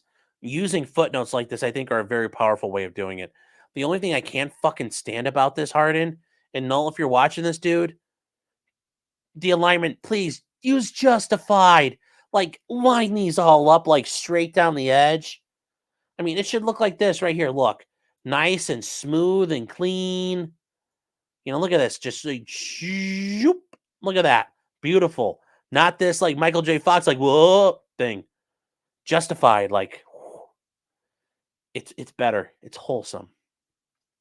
I won't get onto the fact about the whole legal citation thing because that drives me up the wall. Chicago format is still the best. If you really want to be cute with me, you like Turabian. Kate, holler at your boy out there. Kate Turabian, everybody. But even here, come on, just like justified alignment. Come on. Oh, makes me want to squirm a little bit. The plaintiff has repeatedly delayed this case, whether through his own behavior in court or through serial motions filed by his counsel on appeal. It is long at last time for this to proceed. Yes. Russell, you came running around screaming about how bad you wanted to fuck. Well, somebody pulled out their dick. It's time to fuck. It's fuck or walk time, Russell. You can walk. Or you can bend over and see what it's like to get fucked. Yes, and there's always great when you put out a public policy interest. The public has an interest in swift resolution of litigation. Yes, which is only secondary to its swift interest in swift criminal justice. Yes.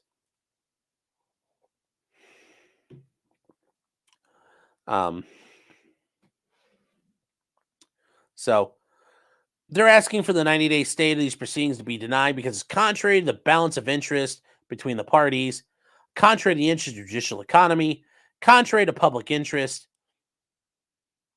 Insofar as the plaintiff continues to assert some unspecified entitlement to file a reply to the answer to this matter, and on that basis purports to seek emergency relief, this court should also remind the plaintiff that his motion to leave to file a reply was denied.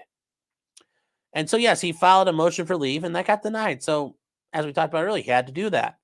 Well, he subsequently did, and the court denied it, so now he's shit out of luck. So, I need more time. Well, some of the stuff you think you need to respond to, you don't have to anymore. The court said, we're not going to let you. And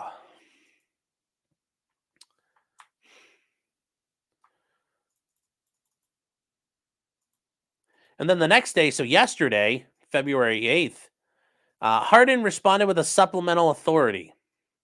Notice the supplemental authority. And this is him just saying, oh, hey, by the way, court, I found some stuff that helps. Supplemental authority here.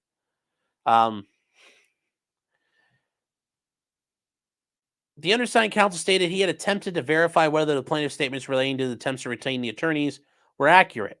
Okay. At that time, he had received no response. A response was subsequently received and is attached. So he's trying to say, look, I was told these guys were here. They didn't respond to me yet, but now they have responded. And that's actually something that's fair to do to the court. You're providing them with a more accurate and fuller record. And I think that's something you should do, especially in this situation. Oh, I tried to contact them. Well, they didn't get back to me. Well, since then, they have gotten back to me. And I don't think there's anything wrong with going to the court and telling them, oh, by the way, here's an update to that. So now you have additional information. I don't see why you... I don't know why you wouldn't do this, because I think any attorney in their right mind would want that done. So I think it's entirely reasonable to do this. And we'll get to that response in a second. The defendants note that the attached response does not indicate discussions are ongoing as to any retainer agreements. Like I said, remember that stuff I mentioned earlier? Hardin's hitting it out of the park. Is there a retainer agreement? Have you signed it? Have you contemplated? Have you done anything to establish what's going on here? Has Greer given you files to look at, or filings, or any information? It appears to indicate that only the reference attorneys will not rule out the possibility they will at some unspecified point in the future represent Mr. Greer. So sometime maybe in the future, I don't know when, maybe they will, but not now. So before this new information further militates against the stay in this matter, this is new information. This further look, it really is not going to happen. It's not warranted. There's no certainty or probability of a resolution for the 60 to 90-day pause. There's no concrete representations to what the status of any negotiations might be or when they might be finalized. Maybe one thing to say, like these other attorneys said, like, look, we're in federal trial for the next month. After that's done, we will sit down and talk with you about signing a retainer agreement. That might be enough. to give like a 30-day pause. Like, my attorneys are busy. But even then, if that were the case, you'd sign the retainer agreement, the attorneys would file an entry of appearance, and they would say, motion to continue, Your Honor, extension of time. I've got a federal case, a federal 4-week jury trial, here in the Central District of Nebraska, dildo versus baldo, which is better? And it's going to take that long. I need time to prepare. Court would actually probably grant that. But yes, right now it's just a mere possibility that maybe I don't know, he might get an attorney is insufficient. And that's very true. That's basically what they've done. And this is the response to Matthew Hardin. Matthew Hardin is Null's attorney. And he says they speak to these guys and they get back to him.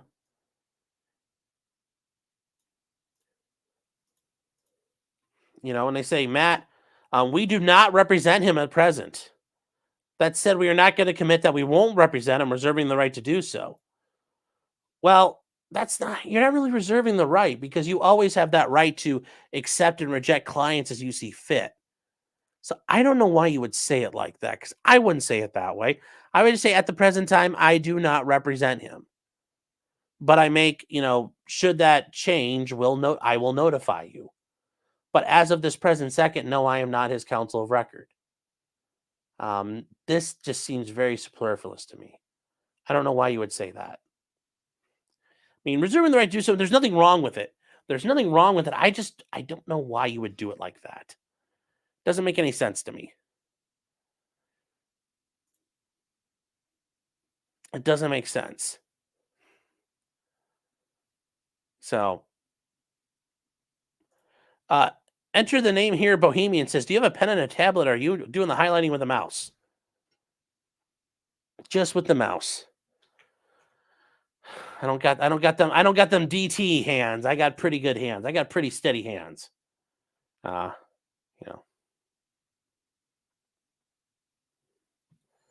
Got that iron hand going.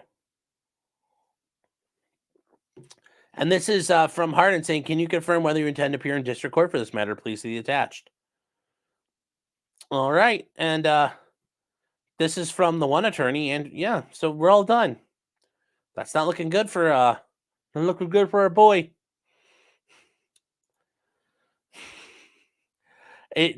But wait, there's more. Oh my God, this is I was downloading all these off Court Listener and Pacer earlier. Oh my God, this is so fun. Like, I was so thrilled. There's so much of this to go over. I'm glad I waited. Oh my God, this is so great. Once again, by Russell Greer, the pro se litigant. His supplemental memorandum in support of this motion to stay. You don't just get to keep filing responses, Russell. Because now they're entitled to a sir reply. Okay, so... okay, hold on here. Plaintiff Russell Greer has received jarring information that bolsters his motion to stay and demonstrates why the hardship of stay were denied. Struck you out of nowhere. Like, Russell probably had this problem before when he shoved his hand down a stripper's panties. He found a set of balls. Just, it's jarring. An email notifying the plaintiff of opposing counsel's funding off of lol cows. I kind of thought this was a fucking joke when I was reading the thread, but holy shit, this is true. Plaintiff received a harassing email from a Kiwi Farms user, Matthew Burns. How do you know he's a Kiwi Farms user? Okay. This email not only mocked her by calling him pipsqueak ratmouth, but directed him, plaintiff, to the fact that, hold on here. Wait, hold on.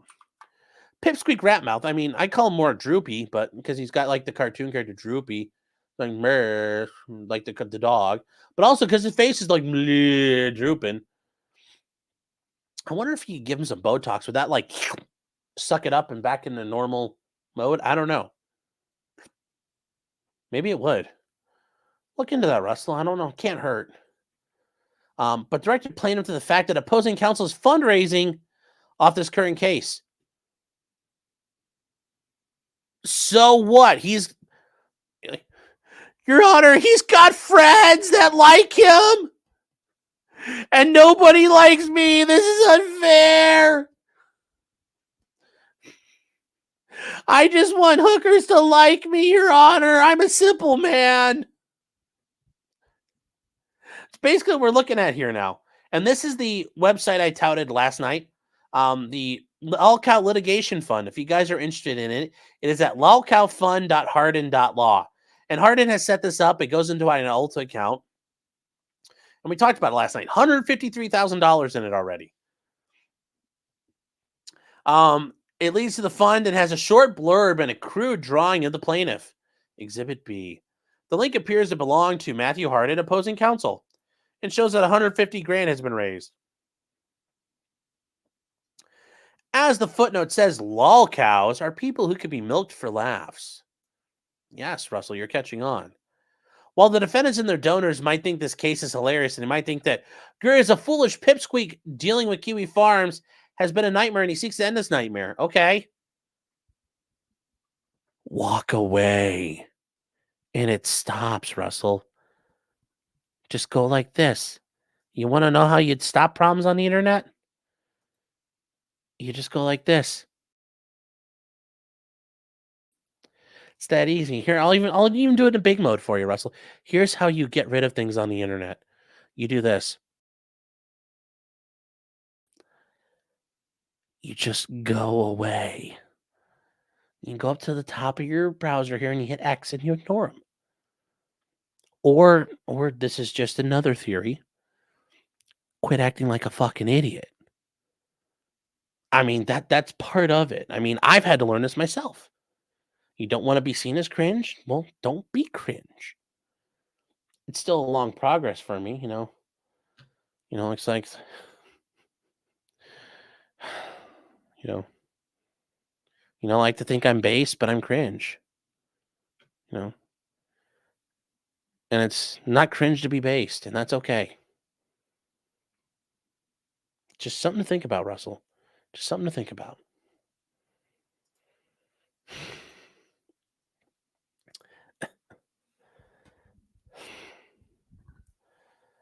Oh, holy cow, you guys are...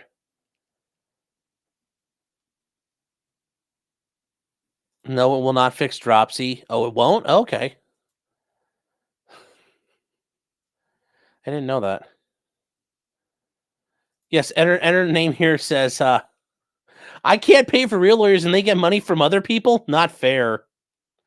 Yes, that's truly, it's not fair, Russell. It's not, life is not fair. Oh.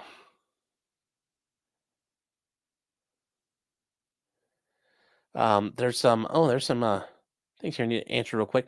Rabbit Stick's been a member for 2 months. Have you seen the update from the Butler County Sheriff? I don't know what you, not sure what you're getting at, so no. I have not seen it. An unknown hero for $5. Thank you. It's saying a rusty Greer. A fapping technique of fucking oneself, one pro se motion at a time. Put that in the Urban Dictionary. Okay.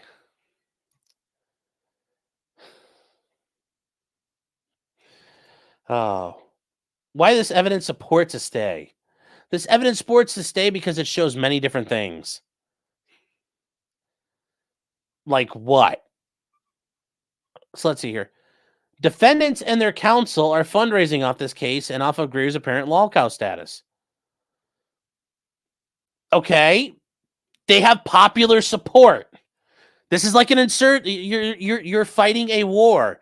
The populace supports one side versus the other. That's what happens. I mean, can imagine Russell Greer as a Pentagon analyst in 1969. I don't know why they support the Viet Cong. This is not fair. Why can't the Asia Valley like us? It's like, you don't enjoy fucking popular support, man. That's how this goes. Russell, you're the bad guy. You are the baddie. That's why no one's supporting you. I mean, God, even hookers don't want to spend time with you. You're so fucking insufferable. You need to have that Hans of the Buddies moment. And number 2, it shows the defendants are well-oiled and ready to last for the long run. Oh, I'm sure Harden's oiled up. Not the way you're hoping, though. Oh, he's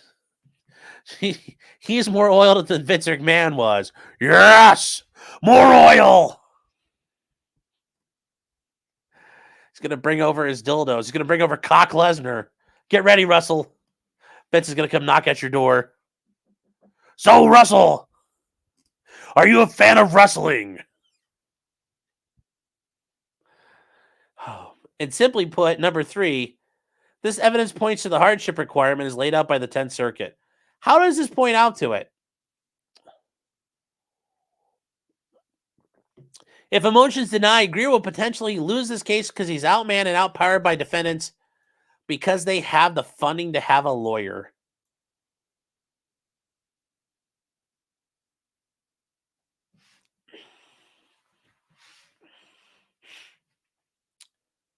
Well, Russell, you know how I was making those pontifications about you probably just not having the money? I guess I was right. Thank you for admitting you don't have the money. Although, generally speaking, I mean, who really does have the money to go into a lawsuit like this? Like, I don't have the kind of money to throw down like 30 G's and just burn it. And that was just like we talked about last night with Vic Mignogna. That's the beginning of it. I don't have 100 G's to light on fire. Nobody does. But the Lolcout Fund does, apparently. We got 150 of them.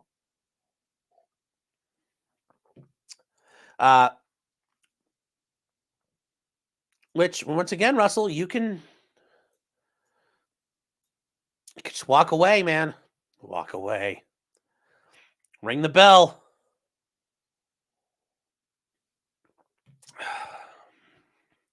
Also, I will say on a social commentary aspect, yes, he's now realizing that the legal system's about who's got a bigger checkbook sometimes.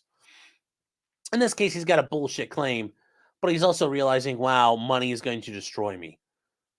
You know, that's a bit of a jaded thing for somebody to have to accept, but hey, couldn't happen to a nicer guy. Although, to be fair, what does he think is outmanned and outpowered? If Google comes into this lawsuit, oh my, he's going to fight tooth and nail to keep him out because Google, you think you ain't seen nothing. Like Josh, you know, because I know Josh runs around Eastern Europe. He's like Tito in the Partisans, you know. No, he's a threat to the German army. He's a threat to the Wehrmacht. But like Google showing up as like fucking Rokossovsky and the fucking Ukrainian army rolling through the 3rd Ukrainian front. Although they didn't go that far. They didn't go in the like. Look, I understand the history people out there. Rokossovsky didn't go through the Balkans. Like, just work with me. Just fucking work with me on this one, please. The point is, they are going to come through like a ton of fucking bricks and they're going to smash your shit apart and set it on fire. So you think you think this is bad, buddy? There's a badder bitch on the block that's knocking at your door and you don't realize it. So also so as a journalist, Allie, we'll read this footnote here. The user calls their victims lol cows because their pain can be milked for laughs. Is it their pain or their stupidity? Also from the Mother Jones site, the website that wants to kill you and kill yourself. The article goes on to explain Kiwi Farms users deploy slightly different tactics for various victims, but the rough beats are the same. First, the group assembles extensive dossiers, then they use the information, some true, some contorted, some fabricated, to torment their targets. Citation needed. Citation needed. Who's Matthew Burns? There's no proof of that. We don't know who he is. So anyways, getting back to this, if Greer loses his case, Kiwi Farms users will taunt him for the rest of his life. Unless you quit being a fucking loser. Greer's copyrights will continue to be infringed. Greer's career as a songwriter is dead because the Farms users tarnishing his works, which works against their fair use argument. Yeah, this is it. This is it. This is why you don't have a career as a songwriter, Russell. You're right. Those dang Kiwi farmers did it again. some guy.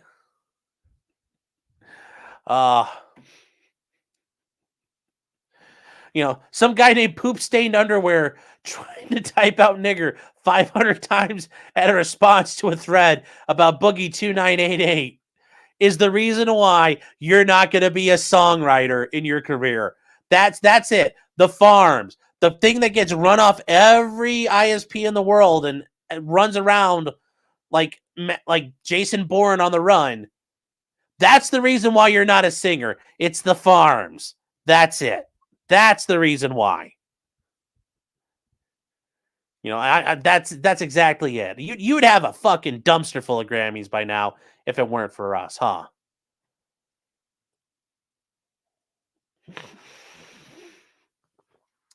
The defendants have raised $150,000 off Greer. He has not seen any of that money for having his likeness or copyrights used. Well, wait, you said that picture. Hold on, where did he say that here? Hold on. A rather crude drawing. Was that your likeness, or was that meant to be parody?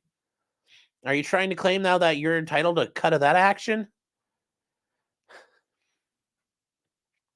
Greer kindly asked for a stay to acquire funds for himself to retain appellate counsel at the district level and thus properly vindicate his copyrights. I mean, it's like this thing here. You're like asking for a new course of action, bro. I don't know how that you're inserting new facts. I think you're arguing new complaint allegations here more than anything. The twist, Matthew is Boogie. Yes, the calls are coming from inside the house. Run, Russell, run. Oh.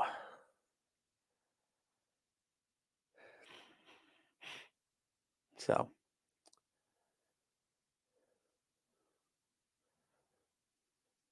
Oh. And the name says they won't knock on the doors. Yeah, that's fair.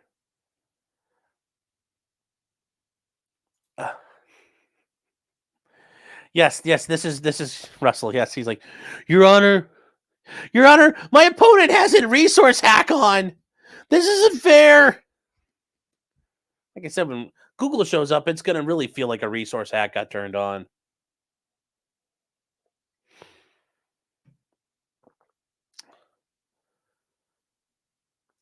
Jim Cox says it'll be more entertaining if we have a video of Greer in deposition.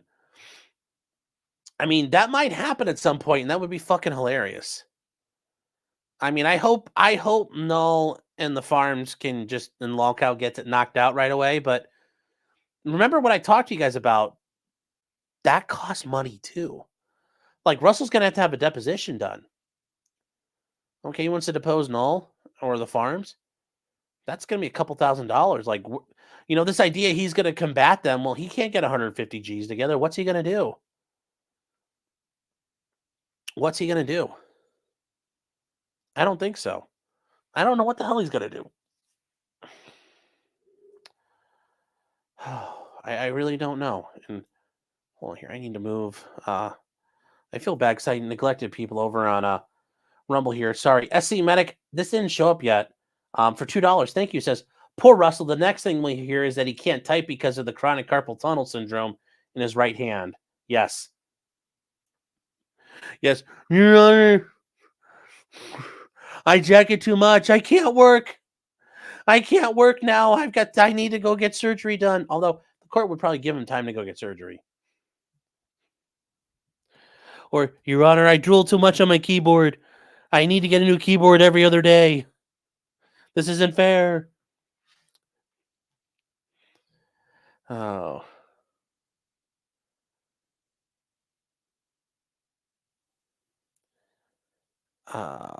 Where is... Oh, enter the name. I think you're asking about... Yeah, you're asking about my tablet. I didn't see if you responded or not, but... Yeah, I don't have a tablet. Nico says, I just got the Rumble notification. Well, hey, Rumble is great at that. So, but thank you, SC Medic, over on Rumble. Sully SDS says, pound that plussy. Yes, please pound the plussy over there. I would appreciate that.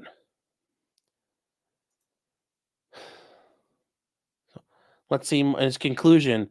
In light of the new information, they're fundraising him and showing how serious this matter is. Was it less serious before Noel had $150,000? I mean, this is really, you're saying things that you shouldn't be saying, Russell, because I'd be raising questions as counsel, and I'd be asking them like I'd be biggest fucking asshole in the world in footnotes about this.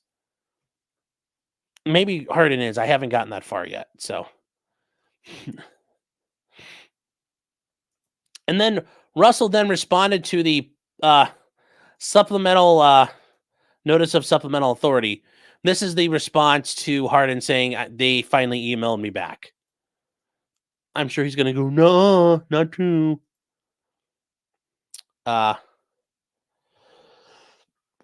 So plaintiff Russell Greer responds and says the email doesn't, God, I hate this. It doesn't, like, you have to write, doesn't disprove the plaintiff's motion to stay the case. The email clearly shows saying that the Digital Justice Foundation currently does not represent Greer, but was reserving the right to represent him. Okay. This is exactly what plaintiff explained in his motion to stay. Okay. Yeah, and they took advantage of that. You weren't represented yet. DJF answered because the kinks and logistics of district court representation were still being worked out. Remember, guys, the kinks and logistics of filling out a pro se form or pro hoc vice form, paying some money, that's a kink and logistic issue. It's super complicated. You guys wouldn't understand. I'm pretty sure we fucking understand pretty damn good there, Russ. We understand pretty fucking good. So I don't know. I don't know. This is just. It would be funnier if this wasn't, real people having to deal with this bullshit. This would be funnier.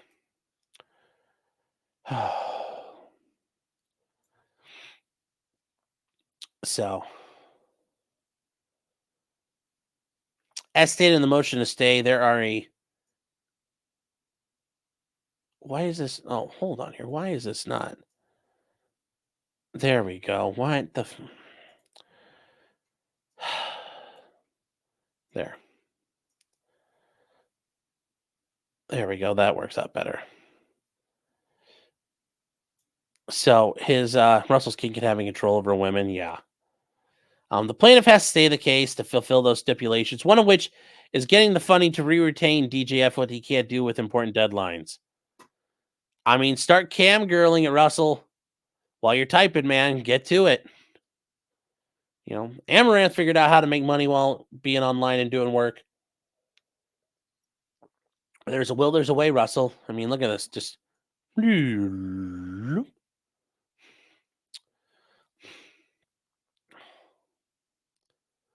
So.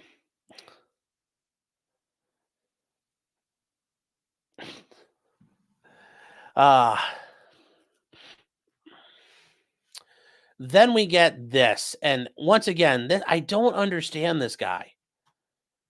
He files another motion. His plaintiff's reply to defendant's response to motion to stay. You don't just get to keep filing responses.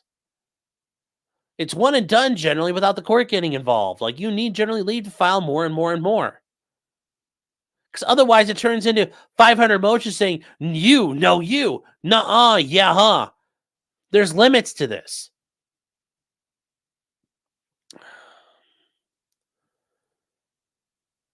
Okay.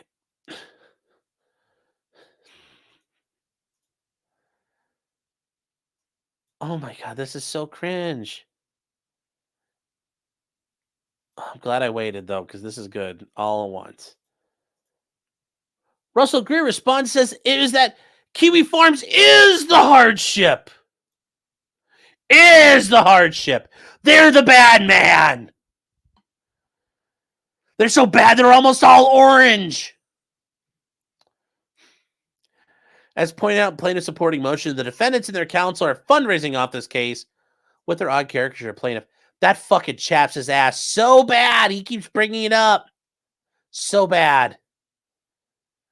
Somebody should figure out, and have the airplane just have an airplane circle his house with a banner of that.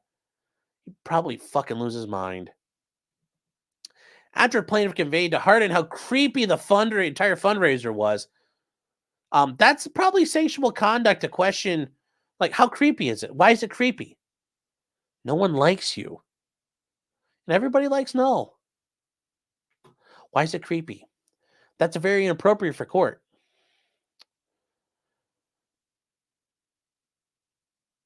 It appears Mr. Hardin didn't respect the sanctity of private communication between parties because shortly thereafter, another Kiwi Farms user going by Anonymous Mail, that's kind of cute, sent Greer an email. The subject line read, "Wah, wah, wah. You started this fight." And an apparent mocking of Greer, detailing his frustration opposing counsel in Exhibit A.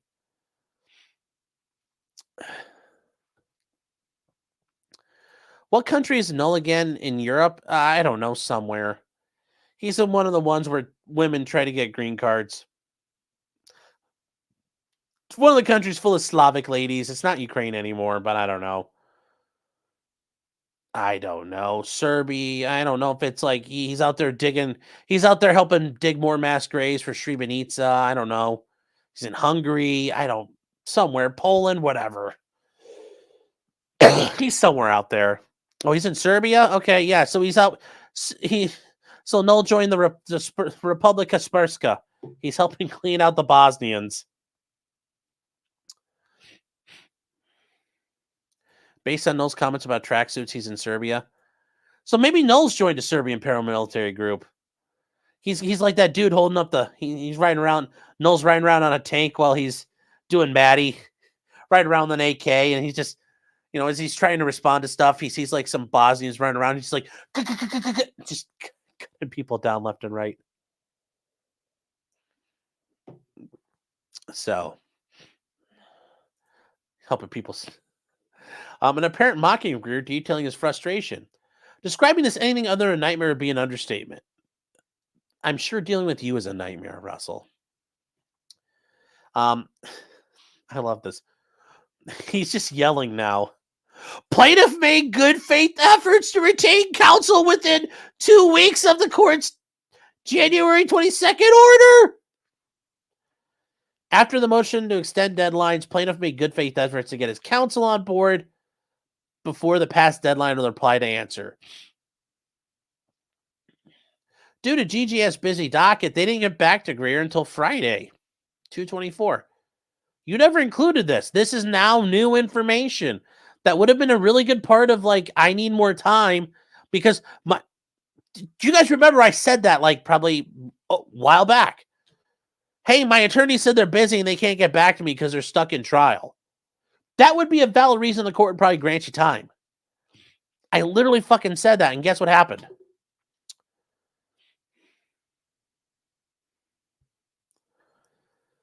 Since Greer doesn't have access to electronic filing,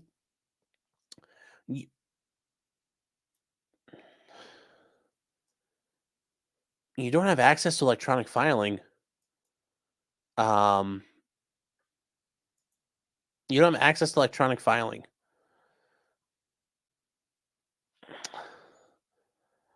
The service made to defendants via the court's electronic filing system.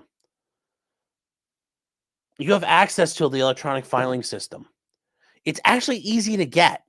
Even as a pro se litigant, there's a bit of a process, but acting like you're getting access to fucking NORAD, this is bullshit. You serve things on the electronic filing system. Reform says, can't you go to the court? Yeah, but they really want you to do it all online. It's so much easier. You can do it from home. You can do it wherever.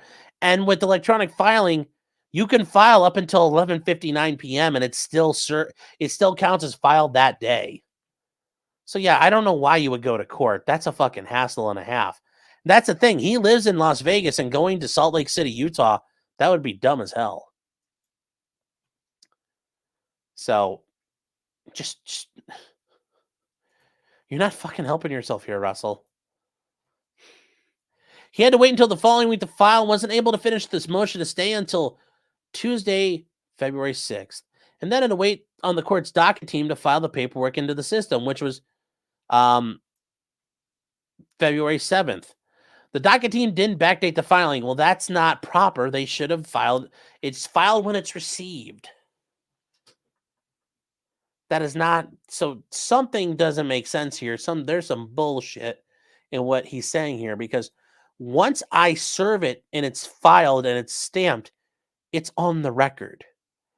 So if I file something and the deadline, let's say the deadline is March 1st is the deadline, and I file it in March 1st, I give it to the clerk, and they take it from me and they stamp it, and I get a copy back. That's why you always get copies. My copy says it was accepted on March 1st, but it takes them until March 5th or 6th to enter in the system. I filed it March 1st. It's filed. It's in the system. This idea of, oh, it's filed when you get it. No, that's not how this works. It's not how that works at all. More bullshit from our boy Russ.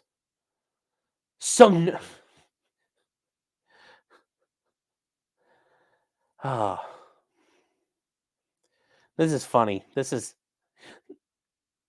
when you guys, if you're going to type stream of conscious, it has to be legally orientated or oriented, whatever you want to call it. That's starting to hit a little bit.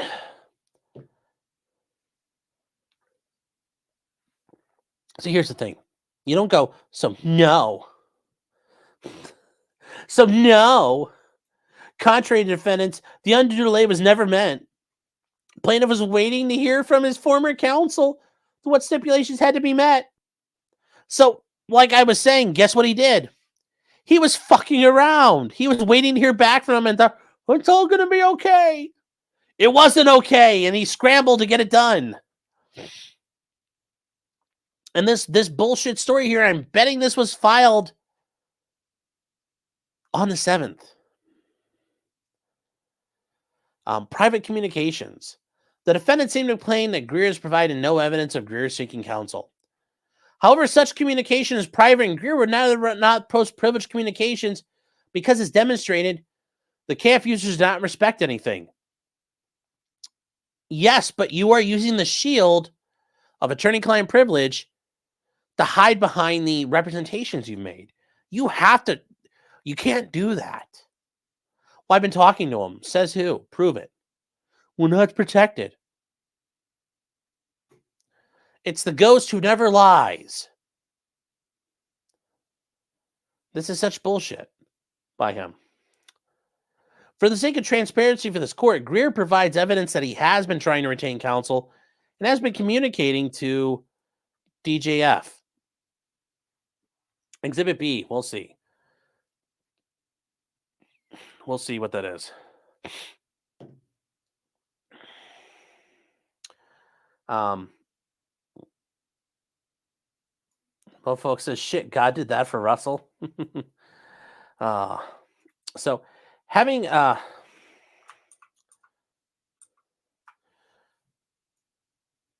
so Kiwi Farms is the hardship.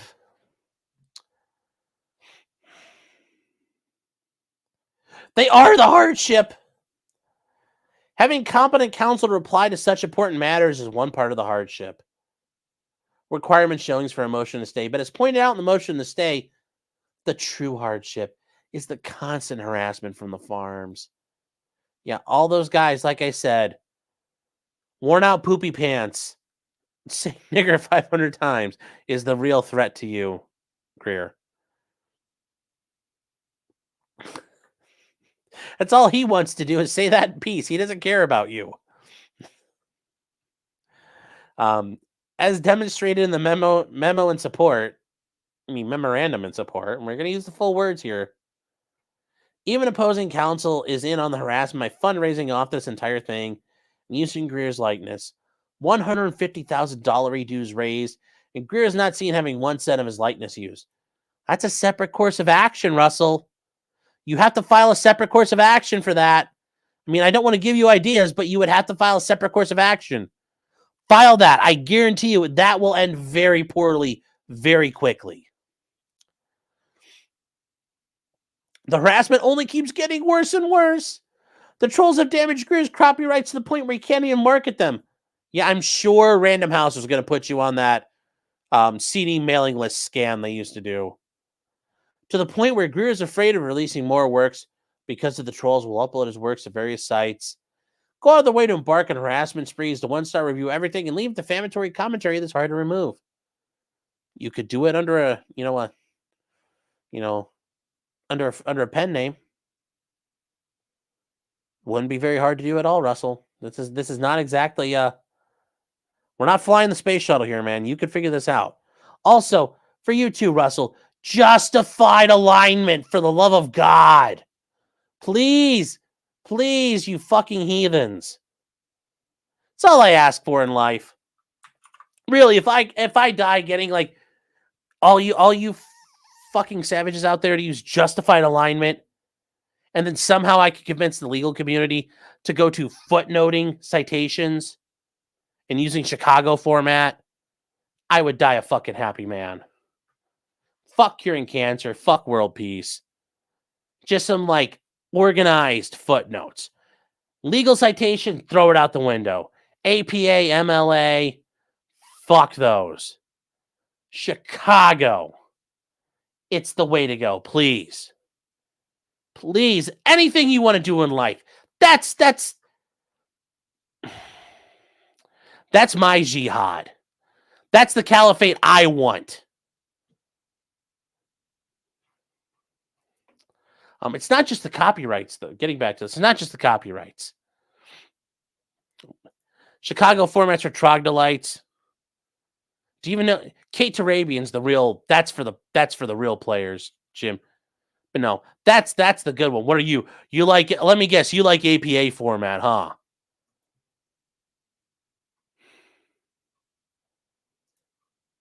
But it's not just the copyrights. Kiwi Farms are sending Greer weekly emails taunting him. Okay, proof. The users managed to find who Greer is working with and warn them about Greer. I'm sure they don't have red flags of their own while they're sitting there with you, Russell. I'm sure all the women that happen to be at a workplace you're at aren't creeped out on their own. So there's business sabotage involved with the Kiwi Farms as well. That's a separate matter for a separate day, separate cause of action. You better file it. It's gotten to the point where it's been hard to find good employment because of the farms. I'm sure it's because of that and not because people, when you file in a resume with them, they Google you and find out you have a penchant for hookers and suing the fuck out of everybody. Because that's who I want to hire in my business. Legally Live says, this is awkward. Well, citation's a thing that's my autism. Citation formats. So, just saying.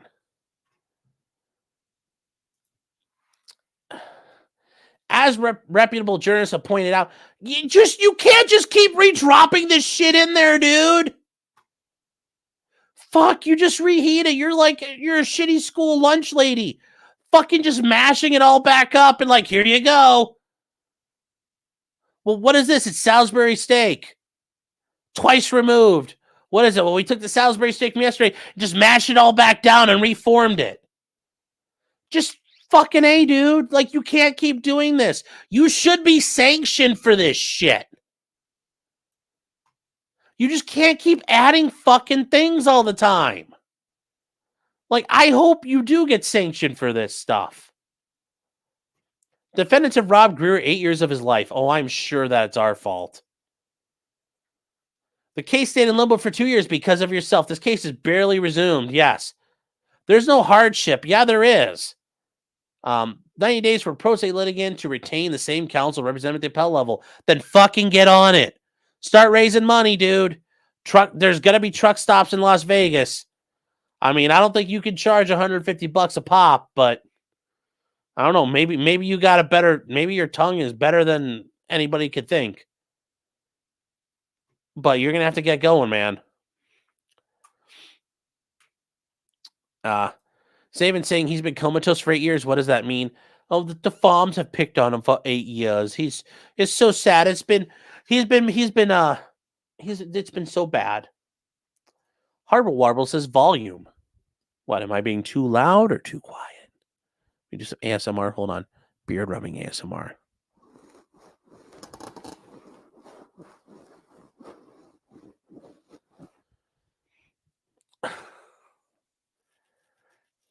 P6 says, how will Russ suck anything without working mouth muscles? I don't know. That's up to him, man. He claims he's smart, so he'll figure it out. He'll figure it out. So, Greer would need volume at a said truck stop. Well, yeah, but that's a busy route in and out of Las Vegas. Carrie for $9.99 says, Sean, stop ignoring me.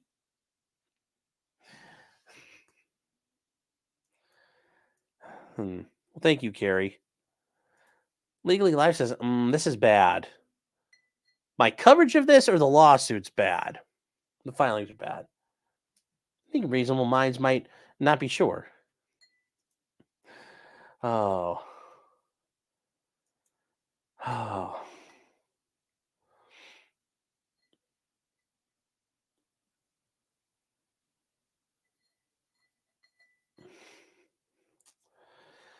And then there's the last little bit more here, guys. This is really good.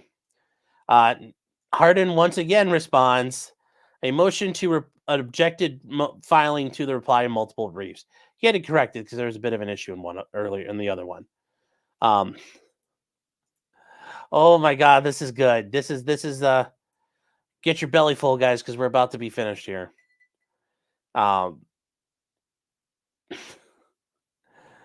So they object to the plaintiff's attempt to file two separate reply briefs in support of the same underlying motion. Yeah, that's not how this works. Plaintiff filed his purportedly expedited motion for a stay on February 7th. Defendants opposed that motion on February 7th. And that's where it should end. Plaintiff did his first reply, or else he captured as a supplemental on February 8th. Plaintiff filed another reply brief later on February 8th. Defendants objected to the filing of multiple reply briefs relating to the same motion and to the same supplemental brief without leave of the court. And that's the thing. You can't keep going. Remember, courts don't want this to turn into 500 responses of, nuh-uh. The plaintiff is well aware of the briefing requirements and got slapped down earlier on in the case, all relating to his supplemental briefs. The court already slapped his PP early on. He was already denied of this. The plaintiff simply now files them without requesting leave at all, an attempt to evade the rules that govern litigation in this court. And I hope he gets fucking sanctioned for this. He should. This is fucking ridiculous. It's absolutely asinine what they're doing. And I don't blame them for saying that.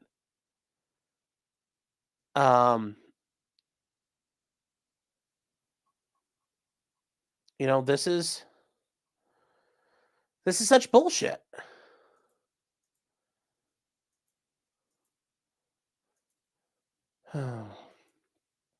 So that's it. We're at the end. This is where things sit right now. I hope the court fucking crushes him like a bug. But I'm not sure it's going to happen. Remember, he is a pro se litigant. They're going to go out of their way to try to, they're going to say, look, no, you're going to have to take it a little bit. We're going to allow him to run retarded a little while before we crush him. Why? Well, because golly gee willikers, it's just not fair if we don't. And that creates other issues of they don't want this to come back on an appeal. They want to be done. They want it to be left alone. So,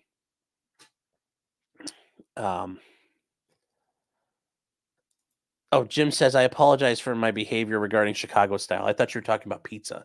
No, the Chicago schools, the Chicago standard citation formatting. No mandate says, can they compel arbitration? No. Arbitration, there's courts have mediation programs. So what will happen at some point is I could see the court saying they might, and I don't know about the District of Utah, but they have court mediation programs. Well, they'll order the parties to go sit down, and it'll be over the phone. They're not going to make them both come to Utah. They might make them try to work this out for a second, but Noel's going to be like, fuck you, I'm not settling. This is bullshit. Your terms are obnoxious. And Russell will go, he'll be too busy wiping up drool. or I jacked off too much, and he's going to be stuck. So that's not going to happen likely. But as far as like actual arbitration, like an arbitrator, courts can't order that because they would have had to have like an arbitration agreement in place. So if there was a contract where it said in the event of, you know, the inability to further the contract or disagreement before seeking like legal redress in court, you would have to go to mandatory arbitration. That would be something that happens. But this case isn't one of those. It's a straight copyright lawsuit. There is no arbitration provision for that. So, yeah. So that's a good question, though. No mandates. That is a good question. Little Stevie said the case went to mediation while on appeal. Yeah, that's because the 10th Circuit, like, it went to mediation. Like they have a mediator, and the court's like, "Can you guys work this out in the meantime? Because if you guys work it out, that's less for the court to do." But they said, "Okay, fine. What do you want, Greer?" And he said, "Take it down and don't let my name ever come back up." And they'll said, "No, we're not doing that." So that was a very short mediation. It was probably like, boom, done. But there's times where mediation is a back and forth, like multi-day or multi-hour long ordeal. But this is not. No, there's nothing to mediate. Russell Greer is an asshole. So no, I don't expect Null to want to mediate that.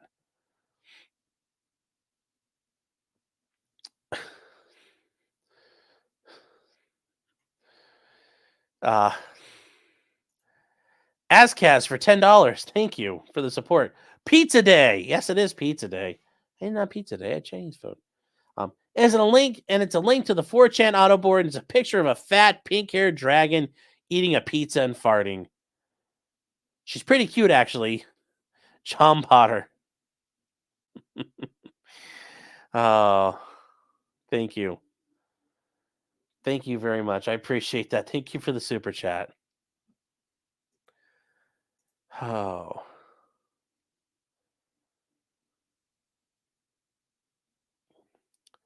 J Rock says, "Why didn't dumbass Greer just ask for an extension, respond to the motions?" And he said, "I answered my own question." Yes, those are the best types of questions. It's a self-answering question. As soon as you ask it, you realize you have the answer. Would I rather represent Russell or Vic? Vic every day of the week. There's no way in hell I could work with Russell. They would find teeth marks on the slide of my Beretta if I had to represent Russell Greer. Alpha Fox channeling some Rocky 4 here. There's no easy way out. There's no shortcuts home. Actually, which Rocky is that? Yeah, well, thought I was close. A Brain Bucket for $5 is saying, "I think Greer needs to buy one of these. Maybe it'll fix his face or at least be a boon for the truck stop glory hole." What is this?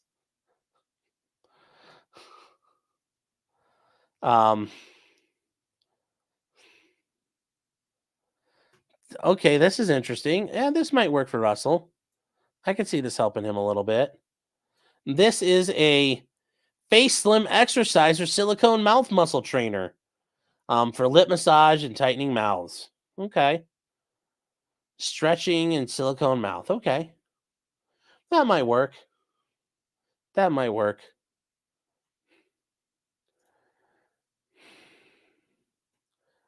So,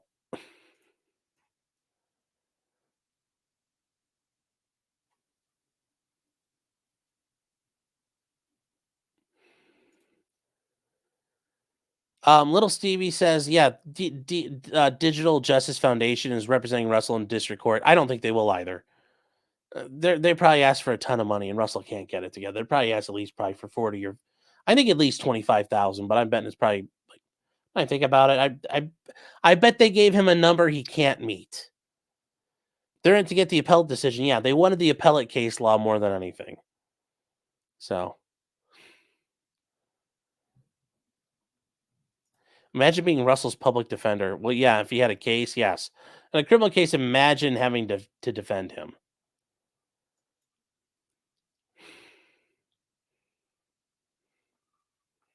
So, but yeah, Brain Bucket, I think that could work. And thank you for your Rumble chat or Rumble rant or whatever. Or yeah, I don't know what they call them now. So let's see here. What do we got? Hmm. Um, Charlie says, "Shit, if I know it's pizza day, I would have ordered a pizza for dinner." Well, actually, speaking of pizza day, I was in a I took a clinic when I was in law school, and you did work as a you worked in the public defender's office, but you also then did some work in the prosecutor's office. In this county, it was a county outside of where I was going to law school at, one of the nearby counties, and it was pretty cool because you worked in the juvenile court, so you had a lot of you had a lot of free reign. You had supervisors, attorneys watching over you, but you were allowed to kind of do stuff. And I got a tour of the juvenile jail, the juvenile detention center, JDC. And it's interesting, juvenile jails, the kids have to sleep alone in like their own cells because they have to be protected because they'll probably get assaulted otherwise. But when you're in juvenile jail, when you're juvie, you still have to go to school and stuff like that. And I was getting the tour and I was walking around and it showed this the classroom part of where they're at, and it had like all the like little kids posters and all those things you see in little kids rooms. And then at one spot it had pizza day, and they had like, you were gaining stars every day. If you got enough stars, you have pizza day. And I looked at the head CO, and he was a pretty cool dude. He's a big burly guy. I said, they get pizza parties in jail? And he just looked at me and he put his head down. He's like, it wasn't my idea, but yes, they do pretty good. So yes, they get pizza days. It keeps them calm. And I was like, wow, so they're like little kids and they get pizza parties. They I don't think it's been years. Like I remember in school as a kid, getting a pizza party was like really, really rare. But it looks like those kids have routinely had pizza parties in juvenile detention. So it's like you got to go to jail to have like pizza parties and shit. Apparently, that was the weird thing I thought. So Tilly says I'm giving you juvie PTSD. Yeah. Oh. Winter Soldier says they're Rumble ripoffs. Yeah. Well, I don't mind them. Like I said, Rumble when it works is great. Stevie says, I've seen the video of Russell getting defended in a criminal case. It wasn't pretty. Yeah. I actually haven't seen it. I've only heard about it. I never got to watch it.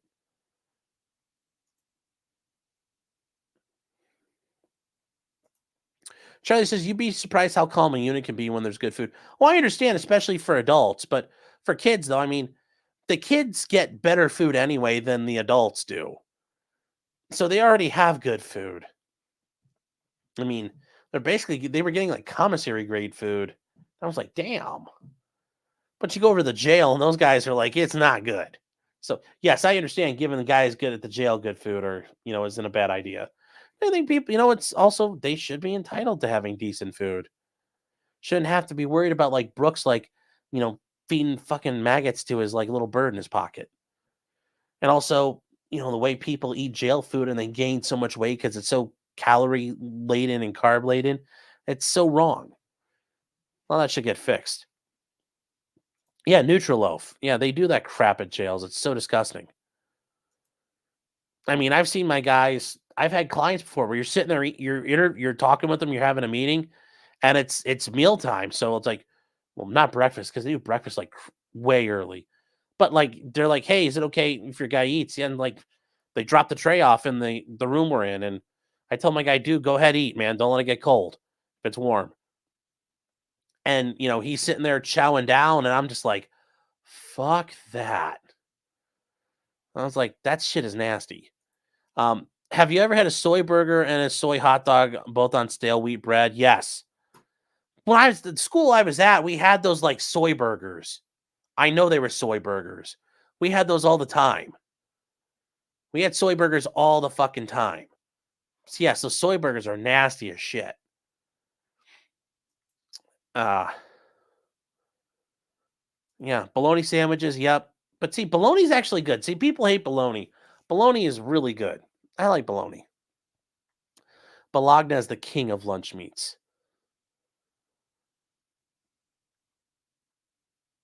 Carrie says, "How can we fix it?" I mean, that just requires jail reform, but that's goes hand in hand with the decarceral state, among other things. But decarceration, but maintaining funding levels would probably be the only way to really make that happen.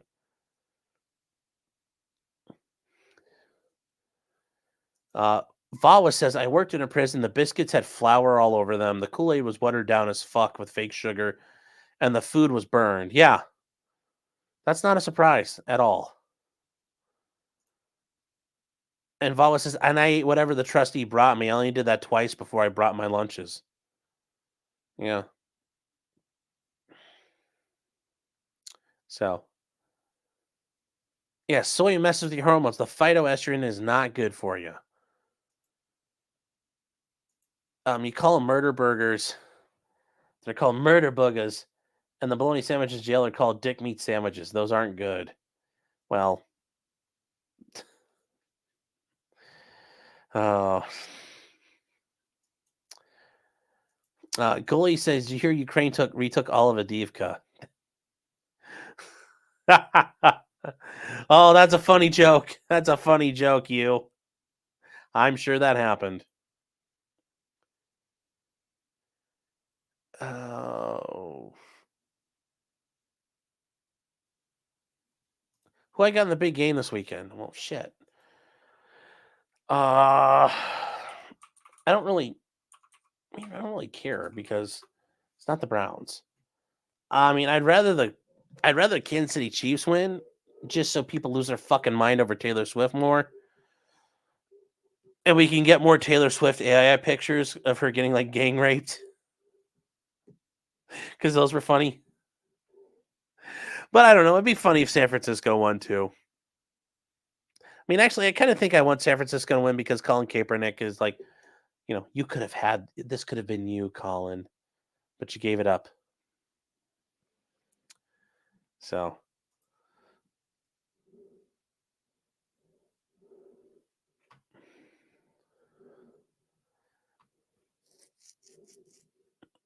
uh, that's an unacceptable answer, Sean. Well, you're gonna have to take. You're just gonna have to take it. Just, I'm Vince and you're Janelle. Just take it. Just take it more. You gotta take more of my answers, all of them.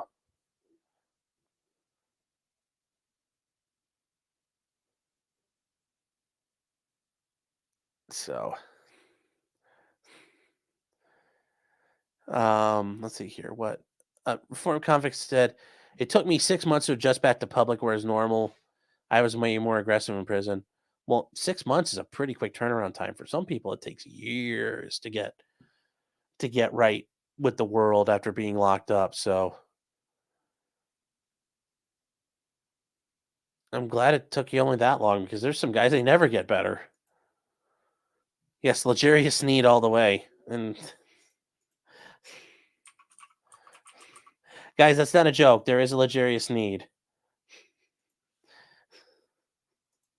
It is funny because he probably is the farm's favorite football player, but Legarius Sneed is a real guy. He's the cornerback for the Queefs. I'm surprised Null didn't wish him well, wish him good luck today on Maddie. He should have. Null, I'm very disappointed in you. Godspeed, Mr. Sneed. Oh. So.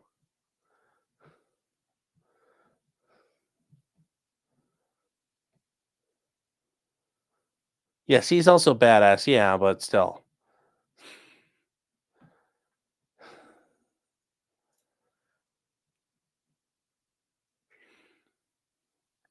So, guys, yeah, that's really kind of it where we are. So, unless you guys got other questions, I think we're probably going to wrap it up because I think we're done for right now. Tomorrow we are going to look at trying to get Michelle Troconis done, but also there's an interesting case out in New Hampshire, Adam Montgomery. This guy is like a fucking lunatic. He's accused of killing a little girl, but he It's so weird. He's like refusing to show up for his trial, all kinds of weird stuff. And yeah, that's all the best way I can describe it. So um, we might just worry about Anna Montgomery tomorrow. I'm not sure yet. We'll figure that out. And then tomorrow night, I think I was going to do it on locals, go over the Gina Carano lawsuit, and then after it's up there, I'll probably post it to YouTube after a couple days or so. But I wanted to get people on. It was his daughter. I thought it was like his stepdaughter. So so is there a modeling stream too? No, probably not this week. So yes, Null said congrats to a black man for having a child. That is a big step for Null.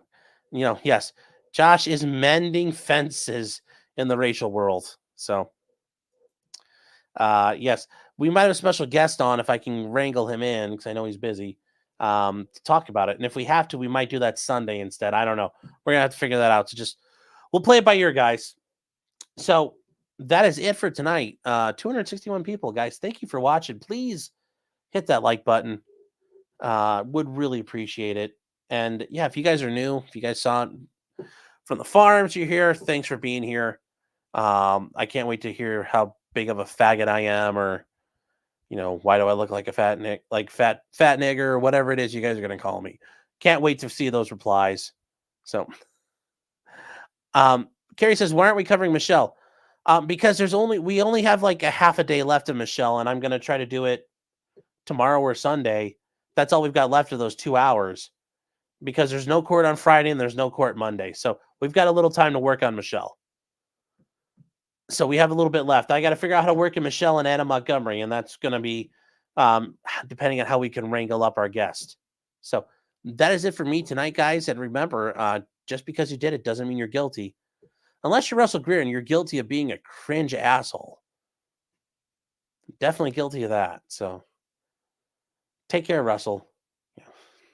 Pick up the sticks, son.